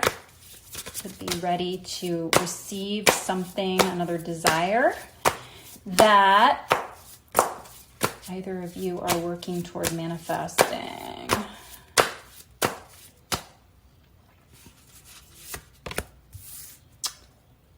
Readiness is also about alignment and momentum and clarity, all the same vibration. They're all synonymous.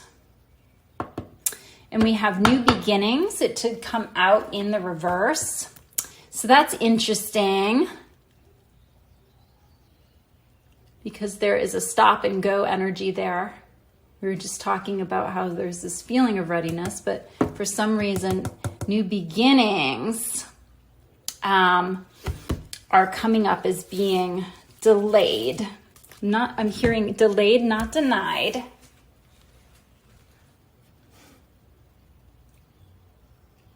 For some of you, this may be a message about keeping the faith. You may be offering the right vibration for most of the time, enough of the time, pile 1, but the results may be slow to manifest in your outer world. There's a message here about gratitude coming through. Gratitude can be a good practice of putting us back into a state of alignment if we fall out of alignment. There's always something that one can find to be grateful for. You know, even if it's just something that you've already manifested that still brings you pleasure. So that will help amplify your manifestational mojo, pile 3. All right, what else is in their third energy? I'm now shuffling the Romance Angels deck. I'm just laying out a few oracle cards to get a snapshot into the energies between you and your person. And then we will transition into a full tarot spread, followed by some further oracle card guidance for you, some messages from their higher self to you. And we will close this reading out also with a timeline oracle card. So if you'd like to know when, please stay tuned till the end. And we have calling in your soulmate. Okay. So that's interesting. Your prayers, affirmations, and visualizations help bring you together. So perhaps some of you are trying to manifest a soulmate, a new soulmate, or a new sacred partner. For some of you watching this video, you may already be in a twin flame connection, and you may be trying to manifest a soulmate instead. Perhaps you've identified that you would prefer to stay in a 5D union with your person and choose a soulmate instead. You may be working with manifestational rituals to do this. For others of you, this is a confirmation that the connection you are manifesting with an existing person is a soulmate connection. Although in this deck, there is not a twin flame card, so it could also be offering you twin flame confirmation for those that have come to this reading seeking such a confirmation today. Some of you may be doubting. Yeah, you may be doing a lot of energy work. You may be trying to manifest results. They're not showing up yet. So doubt may be creeping into your vibration. And I'm getting the sense that that is what is slowing down the timeline here, slowing down the new beginning. Some of you, it's interesting, the Reconsider angel card came up. I think it may have been in pile 1.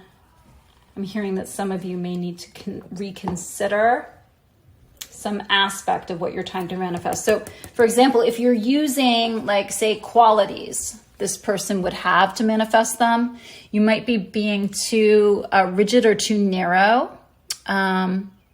So it may help to broaden your focus or leave it up to spirit. There are other rituals you can use if that is resonating, if any of that is resonating. There are other rituals that you can use that just invoke the divine masculine, invoke the divine feminine, just pure source energy from the unmanifest. And then you're kind of allowing spirit to supply that person's attributes for you. And really all of that content is already in your vibrational escrow or vortex, as Abraham Hicks would call it anyway.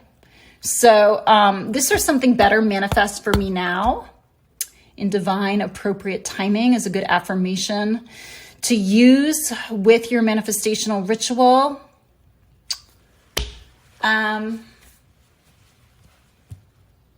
Let's see what other messages come through here off the oracle cards. Let's see. For the other piles, I also shuffled the wisdom of the oracle deck. So let's get one of those oracles as well.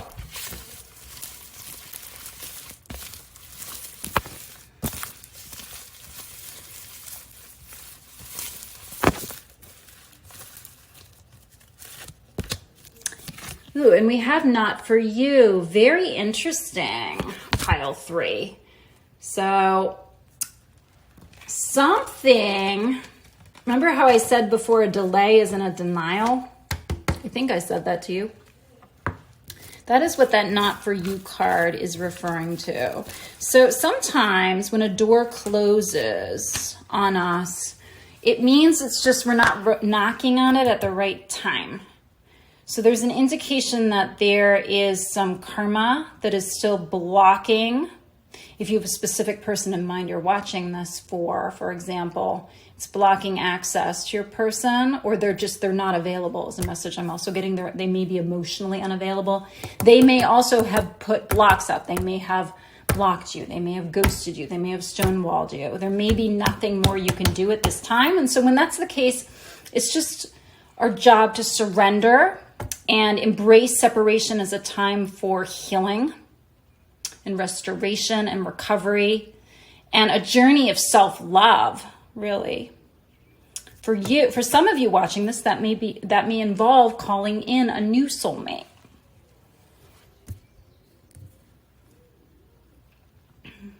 But in the case where it's not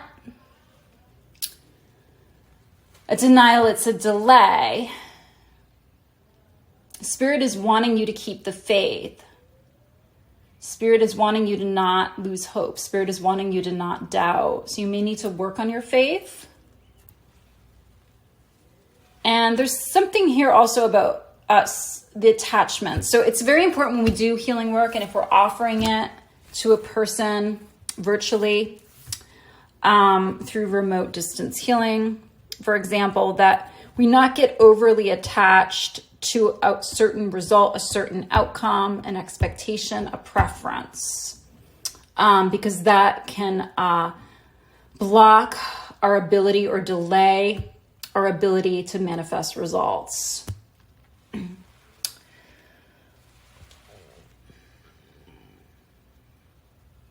What it does, energetically speaking, if we were to diagram that, if there's all that holding happening, or even if we're doing healing and we're doing too much of it and we have an agenda, it's polarizing. It creates too much pressure, especially for the negative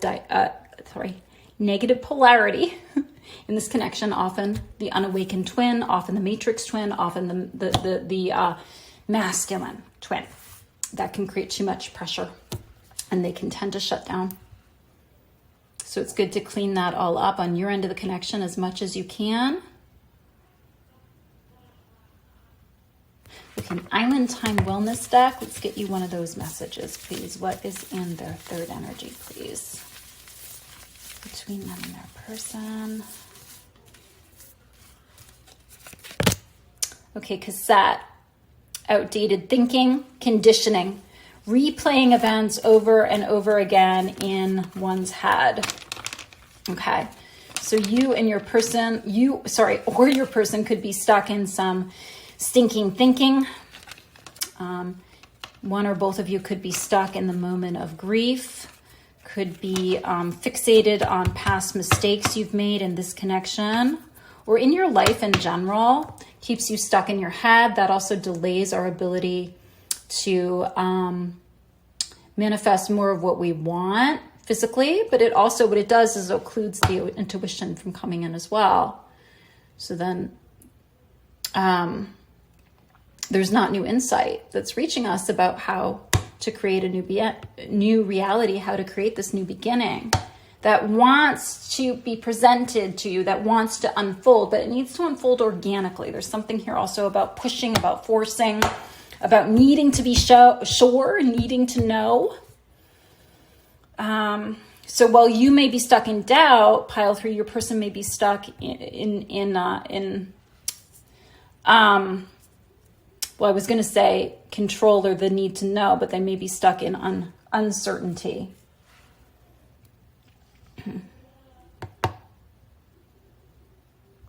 There's different messages coming through for different people here. I'm also getting the sense that some of you are ready either to call in this soulmate, someone new love, or you're ready to manifest this new beginning, potentially with your twin flame or with another soulmate. But you have to surrender results, including the timeline, and you have to surrender attachment.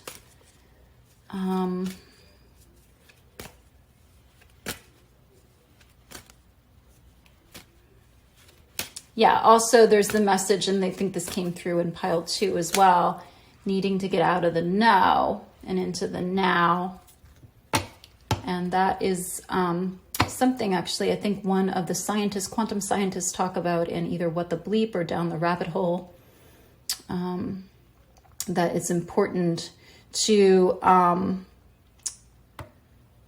as much as possible, anchor a state of continuous present tense that puts us in vertical alignment, allows us to receive guidance directly from spirit. So that's the vertical piece. So then taking action out in the world is the horizontal piece.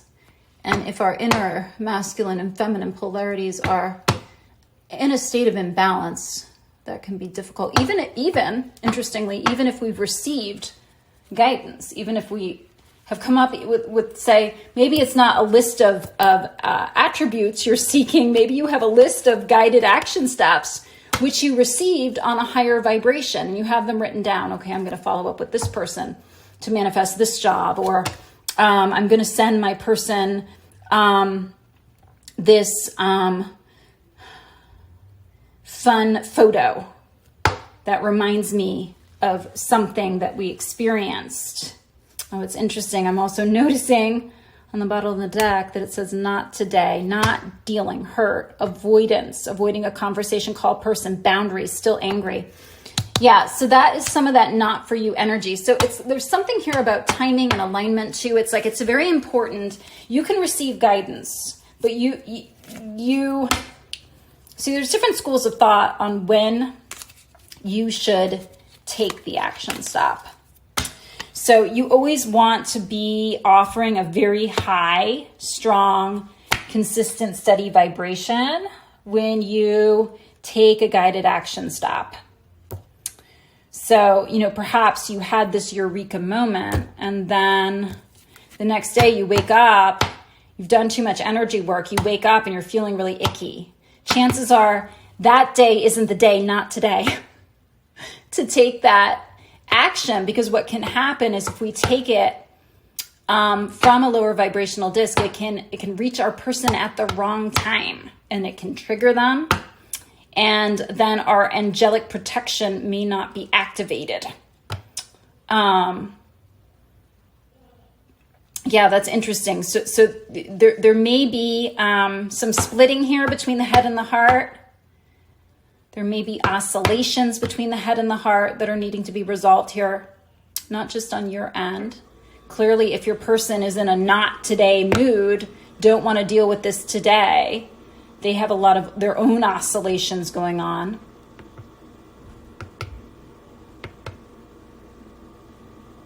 For some of them, they may have been emotionally avoidant or emotionally unavailable. Okay, let's move on now and get you some further tarot card guidance.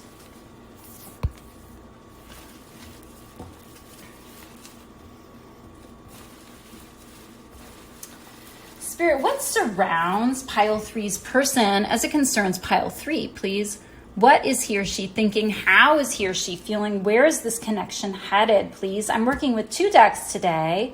Colette Barron Reed's Good Tarot, and also one of John Holland's decks. And I will be clarifying again this week with the Field Tarot. So just focus on your person for me, pile 3, so that your intuition can merge with mine and we can get you the most timely, up-to-date, and accurate information about your connection. Okay.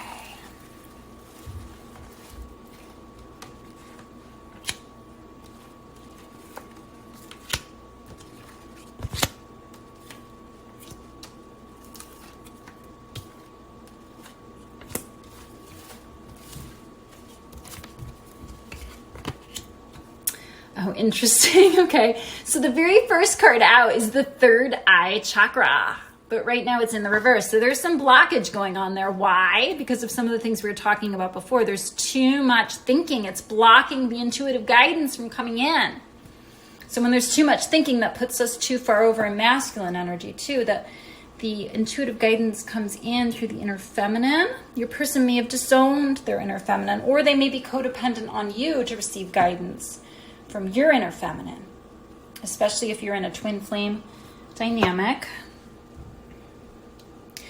There's a message that's coming through for, and it may not be something they're doing, it's a specific message. Someone may have a psychic on speed dial. They may be hooked to a seer or a healer or someone that they've given their power over to give them channeled messages about their person. So that could be you. That could be your person too.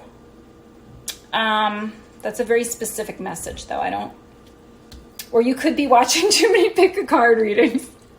And then that might just be causing confusion, right? You know, sometimes when there's blockage here, I mean, there can be many reasons why there's blockage to this energy center, but sometimes it can indicate spending too much time in the planning phases and taking no follow-up action.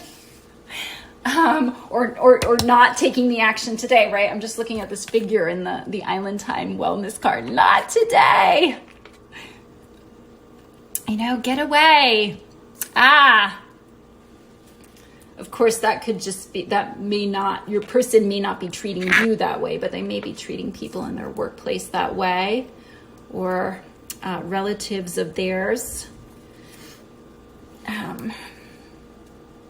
So another message that's coming through here is there could be some dark energy problems too.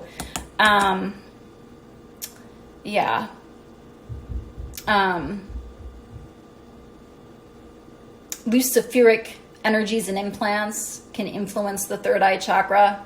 It can the masculine can be very prone to delusion. And if you're looking for some more support clearing that, a good resource for that is twin flame healers, especially if you're a twin flame. In fact, I think somewhere, if you do a search, there's a free healing call on clearing delusion for the divine masculine. They did it, I think, back in 2016, but it's still timely and relevant, and it's very in depth if you're looking for a good resource for third eye clearing and activation. Something else that they in fact talk about are archon implants that can embed. They are etheric implants, and they can get in. They look like little octopuses. They can get in and embed if there's been conflict or anger, heated arguments. So it might be good. It's good it's good energetic hygiene to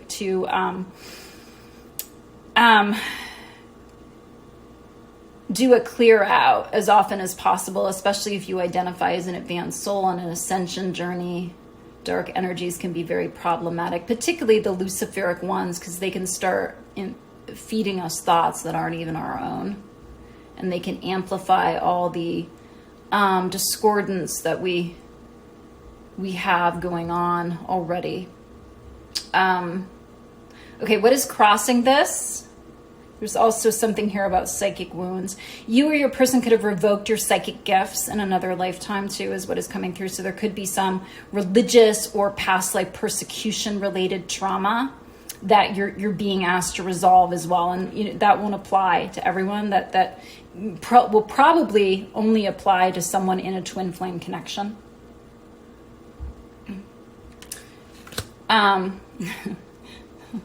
So this is just so predictable. That's why I'm laughing. I'm certainly not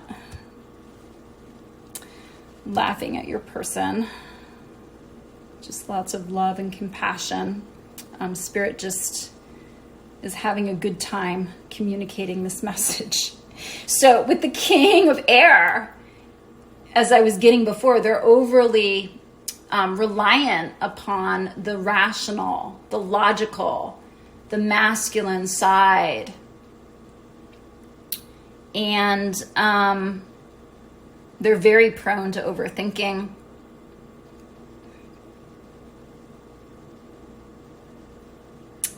They may be very shut down emotionally. So we're getting more of that not today energy, more of that not for you energy. Again, there's this, Spirit is wanting to remind you that it's not a delay, sorry, I'm getting it all backwards, and I feel like that is a clairsentient message. Because your person is favoring one of their hemispheres, they're favoring their left brain. And, you know, there might, if they have delayed emotional processing, there may be even some issues with their corpus callosum that connects the right brain to the left brain. They may need something called a brain restructuring. And in fact, this is a natural time to plug the other aspect of my business like I did in the other piles. I am a multidimensional healer. I have pointed you in the direction of some free resources already, but if you need some more advanced support for your journey, I do work in a number of different systems, including spiritual response therapy. And especially if you feel like you've done everything you can do in the 3D and you're not experiencing a shift in this connection, but you're very clear, and perhaps your guidance is very clear that this is your person. Energy work can be a good turning place. All the details for booking a healing call with me are listed beneath this video. And if you are a first-time client, you receive 25% off.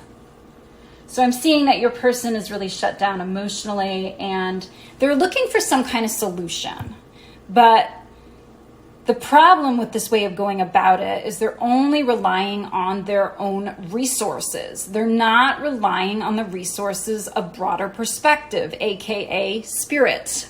Even your higher self could help guide them. And your higher self may be trying to guide them in dreams, is another message that's coming through.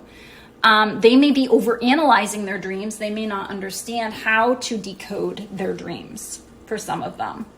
They're not able to read between the lines very well. They're not able to connect the dots yet. They want this new beginning, but they're still stuck in the energy of the problem, which is on one vibrational wavelength, right? The energy of the solution is on an entirely different wavelength. And I'm now understanding why I went off on that tangent and talked about oscillations earlier. Sometimes that can also happen if someone has an addiction problem. It's like they might take a drink and it might raise vibration, right? But then they may not be able to keep that up when they wake up the next day, of course. For some of them, if they were to call you, like in a drunk dial, for example, they may not even have a memory of what you discussed the next day. So Spirit is protecting you from that experience right now, even though on an ego level, you and your person may want to connect sooner rather than later. All things in divine order, all things in divine time. Yeah, another way of looking at the delay and denial is to regard it as energetic protection and recognize too that what is yours cannot go past you. So often that can also mean it's a commentary on timing. So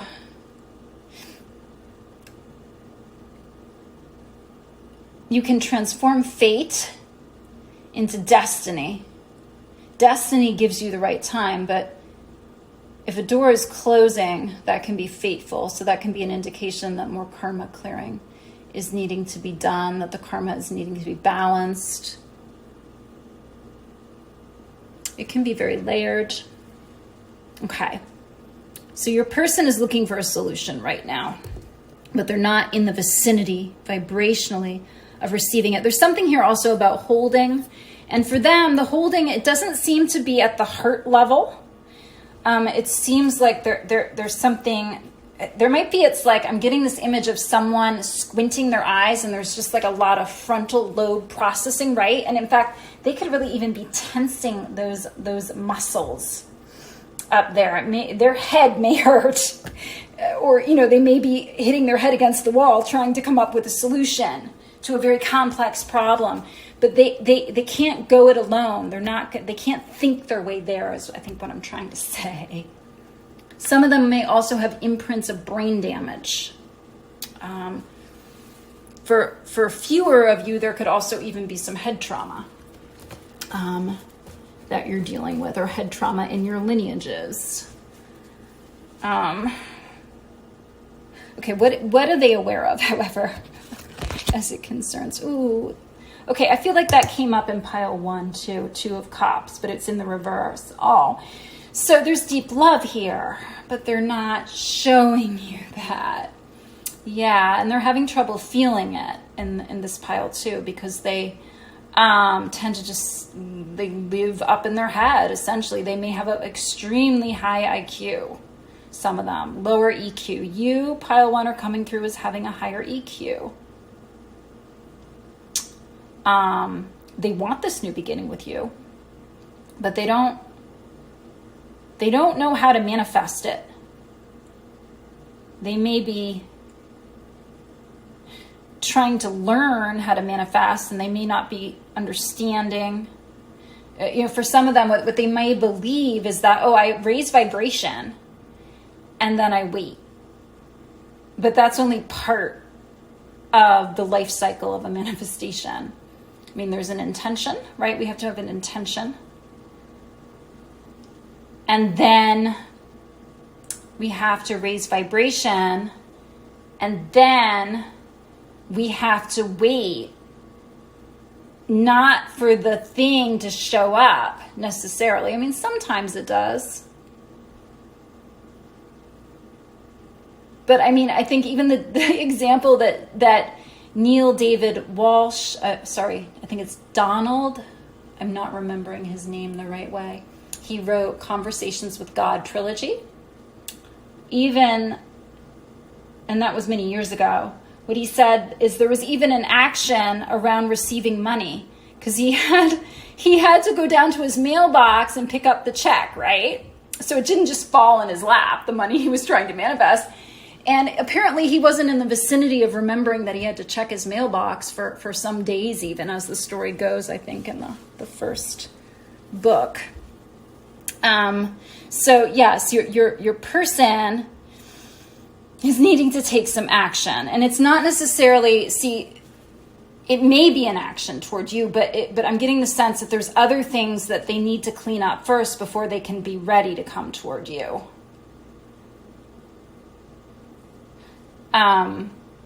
But they need to get out of their head and into their heart enough at the time to receive the intuitive guidance that allows them to know what to do and when to do it. And then they're ready for a new beginning. See, but right now they're getting ready to get ready for a new beginning. Okay, beneath them as it concerns you. Yeah, and we have some solar plexus issues going on here too. There's blockage at this level as well. So they're not following through. So some of them are also lacking in courage. They may be trying to make up for that with their intellect or with their earnings in some way, or through some kind of prize. They may feel like they need to prove themselves to you and others. They may seek external validation through achievement, through monetary earnings. And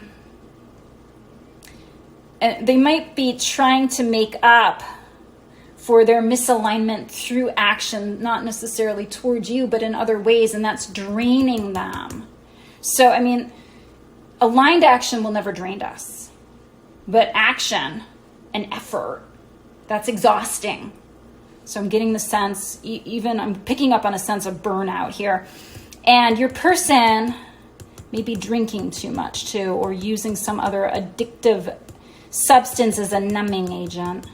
Maybe they think by doing that it makes them feel better and that they'll receive the solution this way. Because the example that that came to me earlier was about, how one could take a drink or take a hallucinogenic, right? And seemingly raise vibration, but then the problem with that is we can't maintain it, right? We can't keep it up. Because what goes up must come down, right?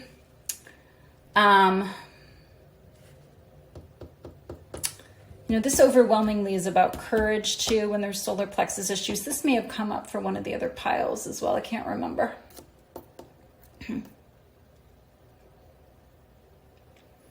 Action is necessary. In some cases, follow-up actions are necessary. It could be more a mission-related piece of guidance there. Your person is maybe overly identified with work, social approval. You may feel peer pressure to conform. You may fear judgment from others. Some of them may have a self-image, self-concept problem. We spoke about that in one of the other piles too. Some of them may have appeasement programming. And when we have appeasement programming running, we're always wearing a false sense mask because we're trying to dress things up. We're trying to chase the pretty thing. We're trying to gain external approval, external validation before we've gone in and done the inner work. In order to align with the results we seek, especially for a soul level desire like this, we need to go in before we go out.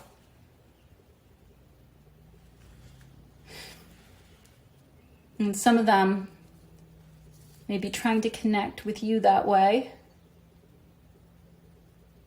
They may see you as having the answer, and you do have a lot of answers, but you're not going to have all the answers for them.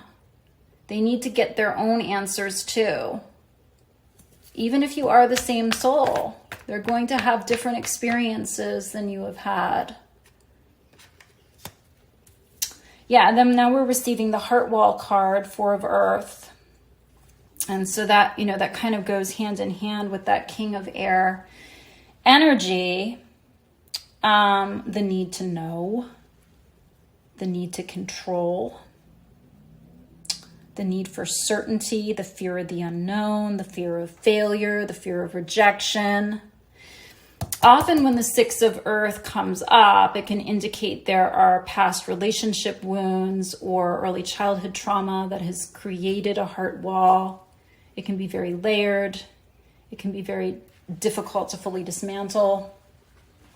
There's also, your person also may have been withholding, but their love from you with, 2 of Water, 2 of Cups in the reverse. But they're holding on to you too. So that also may reaffirm why I was getting those messages earlier. I think it was in this pile. I'm sorry, I've done a lot of readings today. About identifying the places where you're holding and letting go of those bonds, because those bonds are binds. And that is going to create a lot of static in the third energy between the two of you. Yeah, so I think we were speaking about earlier, it's very important if you do healing work to not have an agenda and to surrender expectation and preference. So they may be mirroring you that way by withholding. I do see that they love you, but they have trouble feeling the love themselves.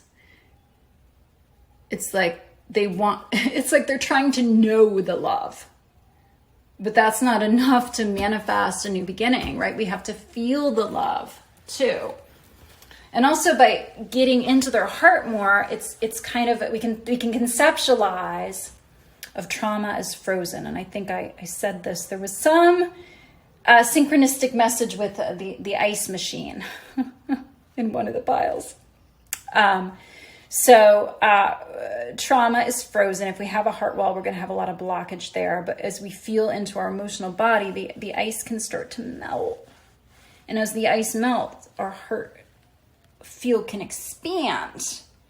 And then we can call in more of the things we're seeking. Heart science research has demonstrated that the heart is something like 100 times more powerful than the mind for manifestation. So that's just some food for thought. That is actually some hard science. There's been meditation research that the Heart Math Institute has done, just in case your person needs that externally validated somehow. Maybe, another message that's coming through is some of them may not trust intuition because it's unseen, it's nebulous. They can't pin it down. It's like catching a cloud and trying to pin it down. I think that those are the lyrics to the song one of the Mother Superior sings in The Sound of Music to characterize Maria. How do we solve a problem like Maria? How do we catch a cloud and pin it down? Yeah, and so that's also reaffirming what I was getting about being stuck in the energy of the problem. Okay, so there's also a sense of stinginess here, of breadcrumbing, a feeling of unworthiness. Your person could have core unworthiness wounds. And I talked about this in the other piles too. I'm not picking up on like a strong root chakra blockage in this particular pile. I mean, you have other things going on a little higher in the chakra column, it seems. But yeah, it's giving more of a relationship wound energy. So it's like a wound that's happened maybe later in your person's developmental development, sorry. Let's see. I feel like there was another message that was wanting to come through about that. I'm going to move on now. Okay, where's this headed? Okay, so 6 of Swords. So that's about a transition. In the John Holland deck, it's called Healing Begins. So, it's still the suit of Swords. So there's still excess mental energy coming through here. But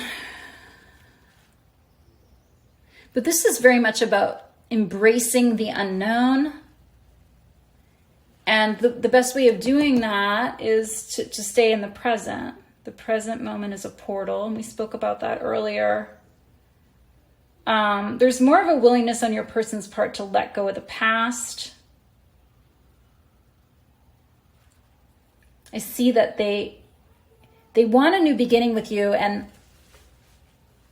if they're not ready for this yet, they recognize that they have some more things to heal.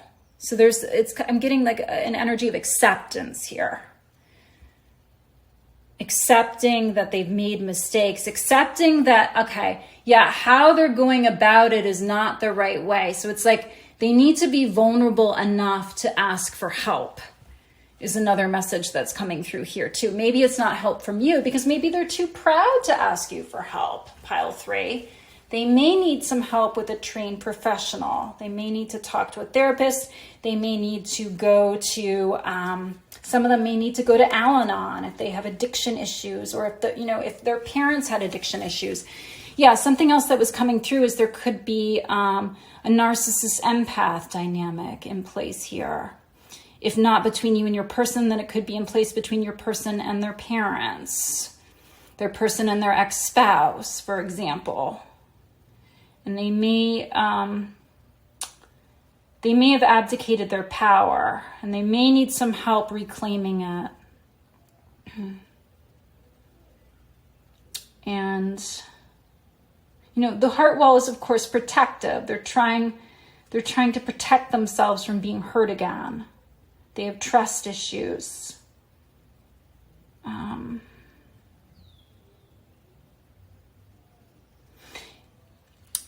With 4 and 6, we get a 10. So they're having to let go of something before they come toward you. It could just be the ironclad grip they have on you, even. So there's something here about codependency. In order for this, especially if it's a twin flame connection, if you identify that way, we need to think in terms of interdependence rather than dependency, codependency. So, that's similar to the concept of coexistence, agreeing to disagree.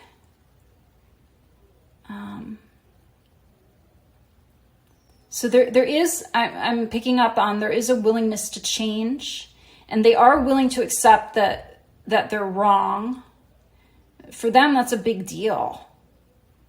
That may just be the first step for them.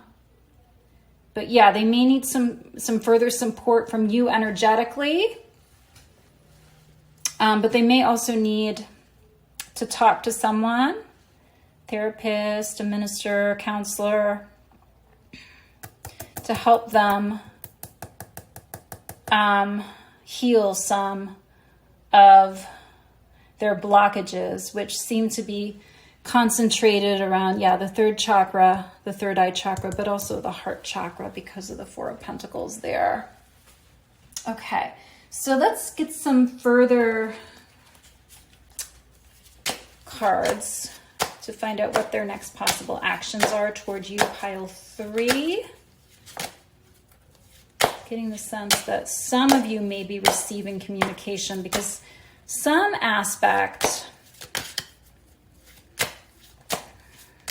of this is, because the you're ready. Now that can just refer to some people watching this video, whereas other people's new beginnings are delayed. Let's pull some further tarot cards to clarify though. So this transition that pile 3's person is wanting to make, clarify this, Spirit, and also importantly, what are their next possible actions towards pile 3? What is the first message, please? And we have perspective, Hanged Man. Okay, so there again, there's more of this energy of attachment. They're very bound up to your energy field. They may be very dependent upon you, and they're very watchful of you to gain perspective. So if you're an influencer yourself, if you post on social media, they are keeping a very close eye on you. You are highly, highly, highly influential to them. For some of them, they're needing to take some further time in separation to gain a new perspective. For some of them, this relates to what I was getting in the beginning, the perspective meaning the solution. They're looking for a solution to their problems. And the problem may not just be the separation that the two of you are in. It may be other things in their outer world. Problems that just don't seem to go away. Other karmic dynamics with people around them that are chaotic, that are confronting. They may be experiencing multiple tests of faith. Sometimes it's not enough just to say no once. Sometimes we have to tell the person no 20 times in order for them to get the message, especially if we're not being consistent. So there's something here about boundaries. Now, certainly not today is a very strong boundary that they may have given you, that you may have been on the receiving end at some point in time. They may have a short fuse. Yeah, they may have anger issues too with the solar plexus in the reverse. They may feel very regretful for an angry outburst.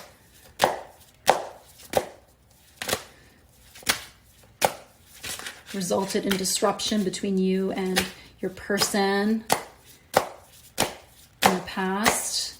Okay, so they're gaining perspective on what needs to heal, what needs to be changed. There's something here about, planning. All right, let's pull another clarifier here. Because the hangman does not necessarily take action. So for some of you, the new beginning is still delayed because of what came through in the spread. Okay, next message, please, for others watching. Pile 3, please, for others watching pile 3. We have the Magician. Okay, so he is one of the divine masculine archetypes. He will take action and it's upright. So yeah, the Magician is clarifying the You're Ready card. So before your person comes towards you, though, they need to align with whatever the solution is.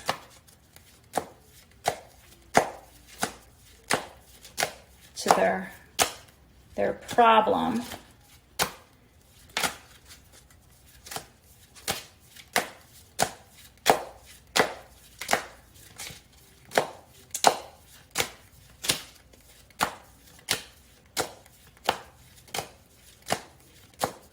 What else, please?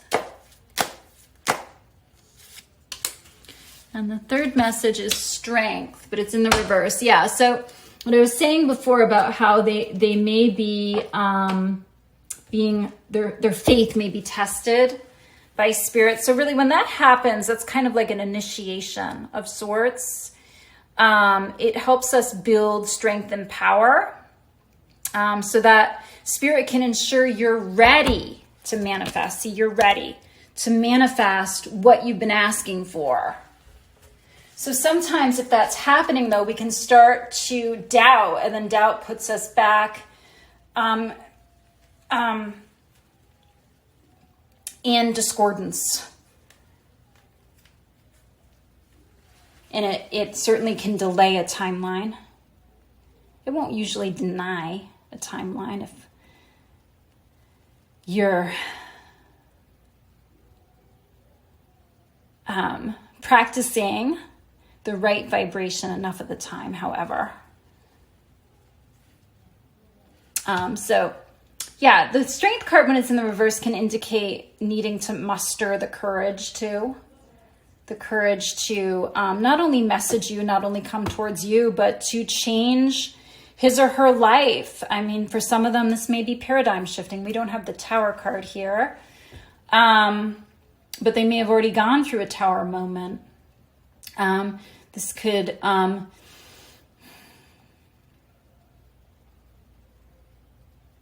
I forget whether I said this earlier. Yeah, I think I may have. But again, what's coming through is that Dan Brown quote about how the masculine can be... it can be easier for them to avoid... Now I'm not remembering the quote. I must be getting a little tired.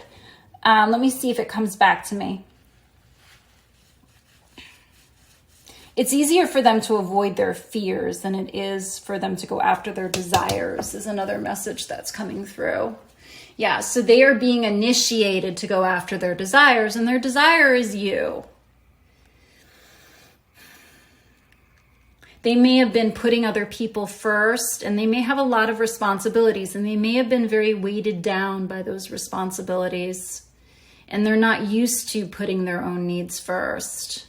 And they may feel guilty even about doing that, because it may mean choosing you may mean other people around them get less of their energy, and there already may not be enough of them to go around, is what I'm hearing, especially if they have children from a past relationship. All right, let's move on and get you some further oracle cards. I'm working with Heather Askanosi's Daily Crystal Inspiration deck. Spirit, what else do you want pile 1 to know about their person or about their connection, or just some helpful words of advice for pile 3, those watching pile 3? 3 messages, please. And we have Shungite. It did come up in the reverse. Detox your life. So that can mean physically, but that can also mean energetically, emotionally. I believe Shungite is also very good for if you have problems with EMF absorption. You can have some Shungite around your computer. Let's read what Heather has to say about that. Shungite.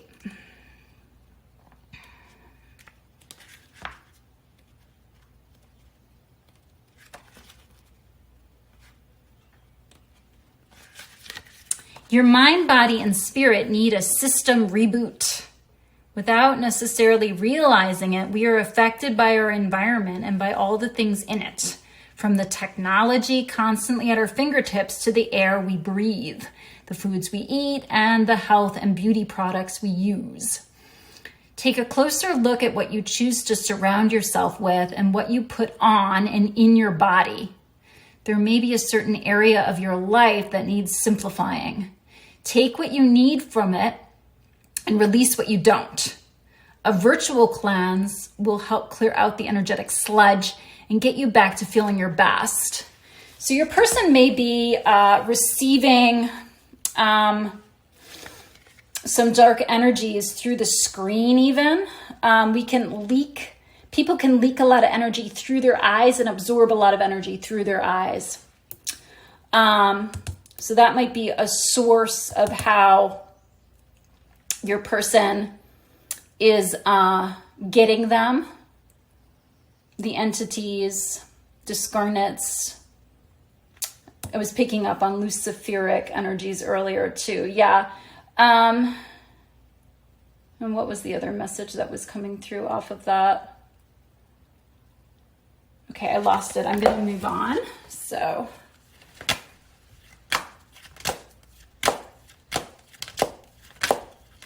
what else, please? What else? Another message for pile 3 about their person or about their connection. Yeah, I'm picking up on a little bit of interference there. And as I mentioned before, maybe because I'm getting a little tired myself, but I'm also getting the sense that that is a clairsentient message as well. Your person may be exhausted, may be overworked, maybe an empathy overload, or you may be.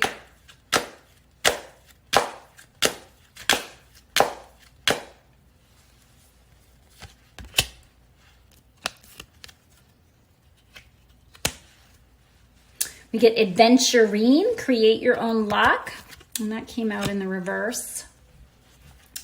So that's about creating your own reality. That's what the magician does.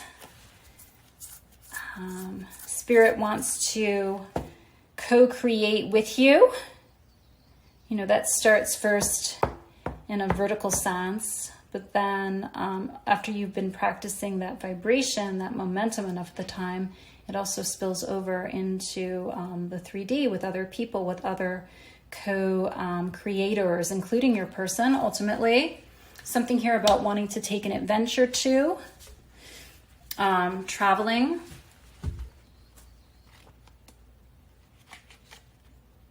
But your person may have been too overworked. It's like this not today card is giving this energy of, I don't have time. I don't have time for a vacation. I don't have time for a relationship. Let's see what else. Luck starts with you. And I'm also reminded that luck, clarity, timing, alignment, momentum, and manifestation are all synonymous. Simply by changing your energy, you have the power to shape your own fate, or it may be destiny. First step is to align your thoughts, belief, and energy with what you want.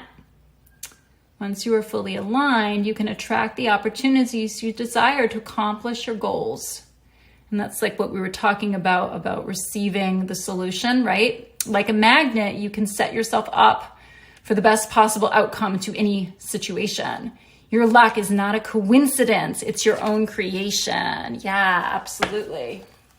But if we have a negative self-concept, we may think that everything is our fault, or that we're always to blame, or we may think that other people are, depending on how and where we've abdicated our power.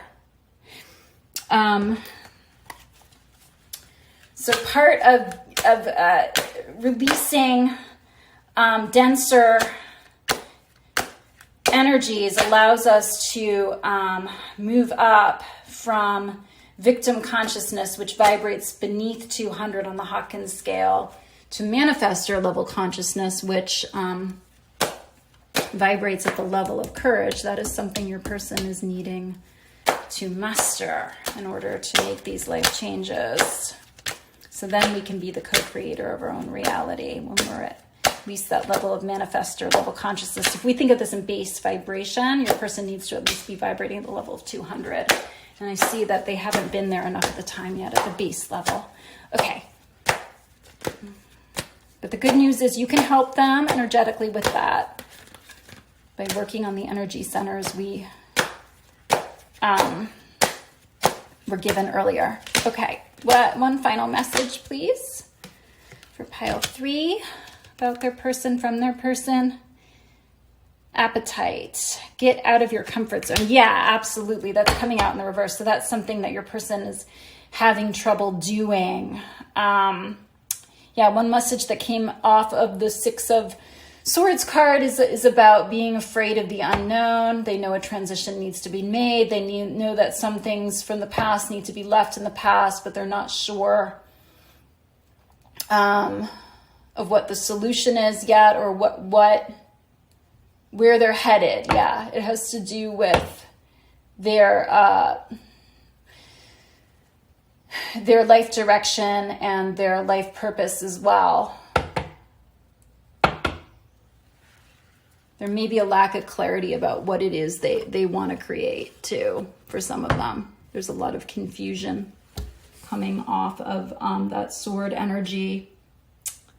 Let's get you some messages from their higher self, like we did for the other piles.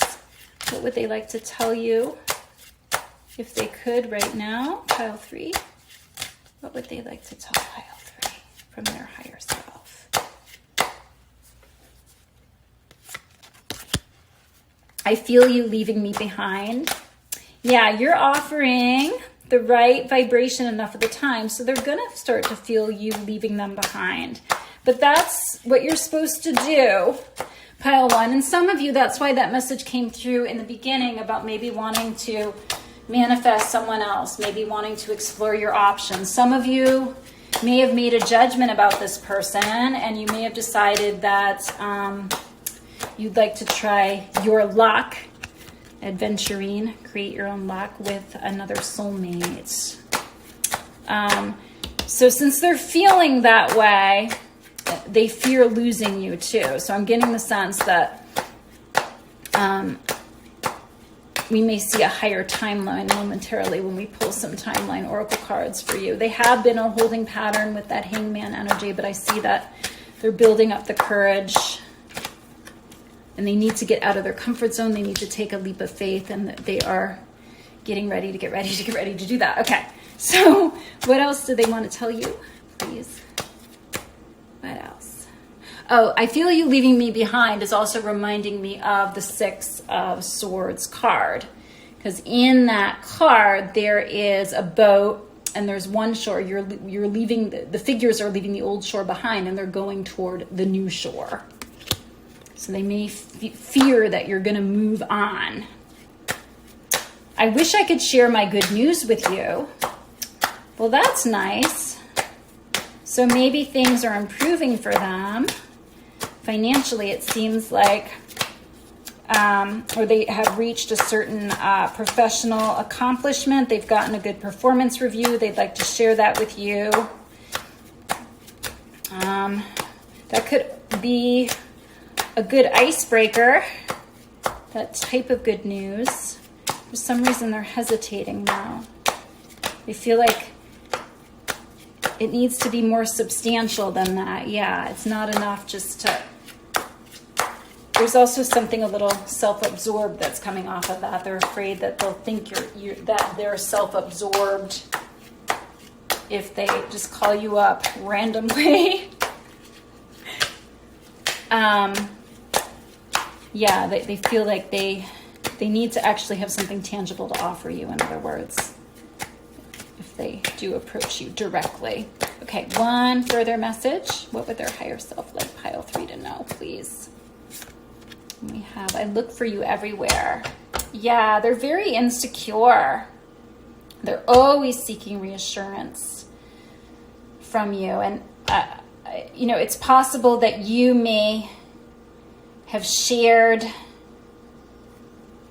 some things about sacred partnership with them, for example, and they may know that you are very awakened, you're very in tune,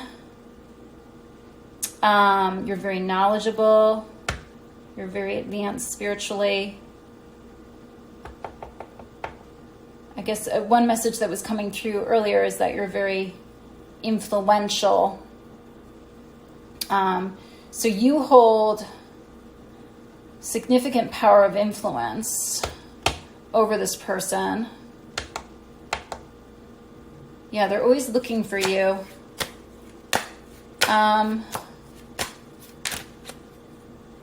feel like there's one more message that wants to come through. Finding out the truth crushed me. Well, that's interesting. Okay, so that's kind of reinforcing I feel you leaving me behind too. They're afraid of finding out. Some of them are hesitating because they're afraid of finding out that you may have moved on with someone else and that they're too late. And the looking for you everywhere is also giving some more of that sword energy too. The need to know, the need to be sure. But at a certain point, we just need to trust our gut, right? But they're having trouble doing that because of that solar plexus blockage there. And take the leap. Okay, let's get some timelines now. Timelines for pile 3, please. When can they expect communication from their person? I'm also hearing, okay, there's another message that's coming through now off of the finding out the truth crushed me. For some of them, it's like you may have known for a long time that you were twin flames or soulmates, and you may have withheld that information from them because you may have discerned that they didn't have enough bandwidth to process that. And then they may have found out about that. And then when they learned that you'd always known that, it really crushed them because they realized that in the past they didn't value you. So it's like, it's giving the energy that you were the one that got away. They're being very hard on themselves for not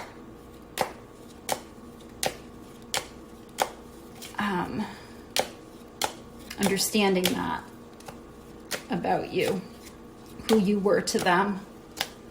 Okay, let's get some timelines. That's interesting. Message. What I'm hearing is that they weren't ready to know that until you told them or until you posted about it. Anyway, but they're still being hard on themselves. And I think it's just because they miss you so much. They feel like they are cut off from you because you've been in separation. Okay, let's get a timeline now. When can pile 3 expect to hear from their person, please? One timeline is at twilight. I think that came through last week. Okay, so some of you, it's very soon, or it could be at twilight, that time of day.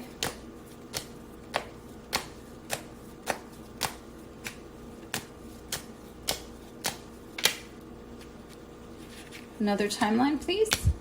Getting January. Some of them, it could take them till January. Okay, that's a longer timeline. I wasn't feeling that it was that far away. It could be someone's birthday. One or both of you could be a Capricorn or have strong Capricorn placements. Could have your Venus or Moon sign in Capricorn. Let's get them another timeline, please. Okay, 5 months. So that would be around the time of the holidays. Another timeline, please. We're getting Monday. Okay, could be Monday at twilight or on a Monday between now and the next 5 months. Wonderful. Thank you, pile 3.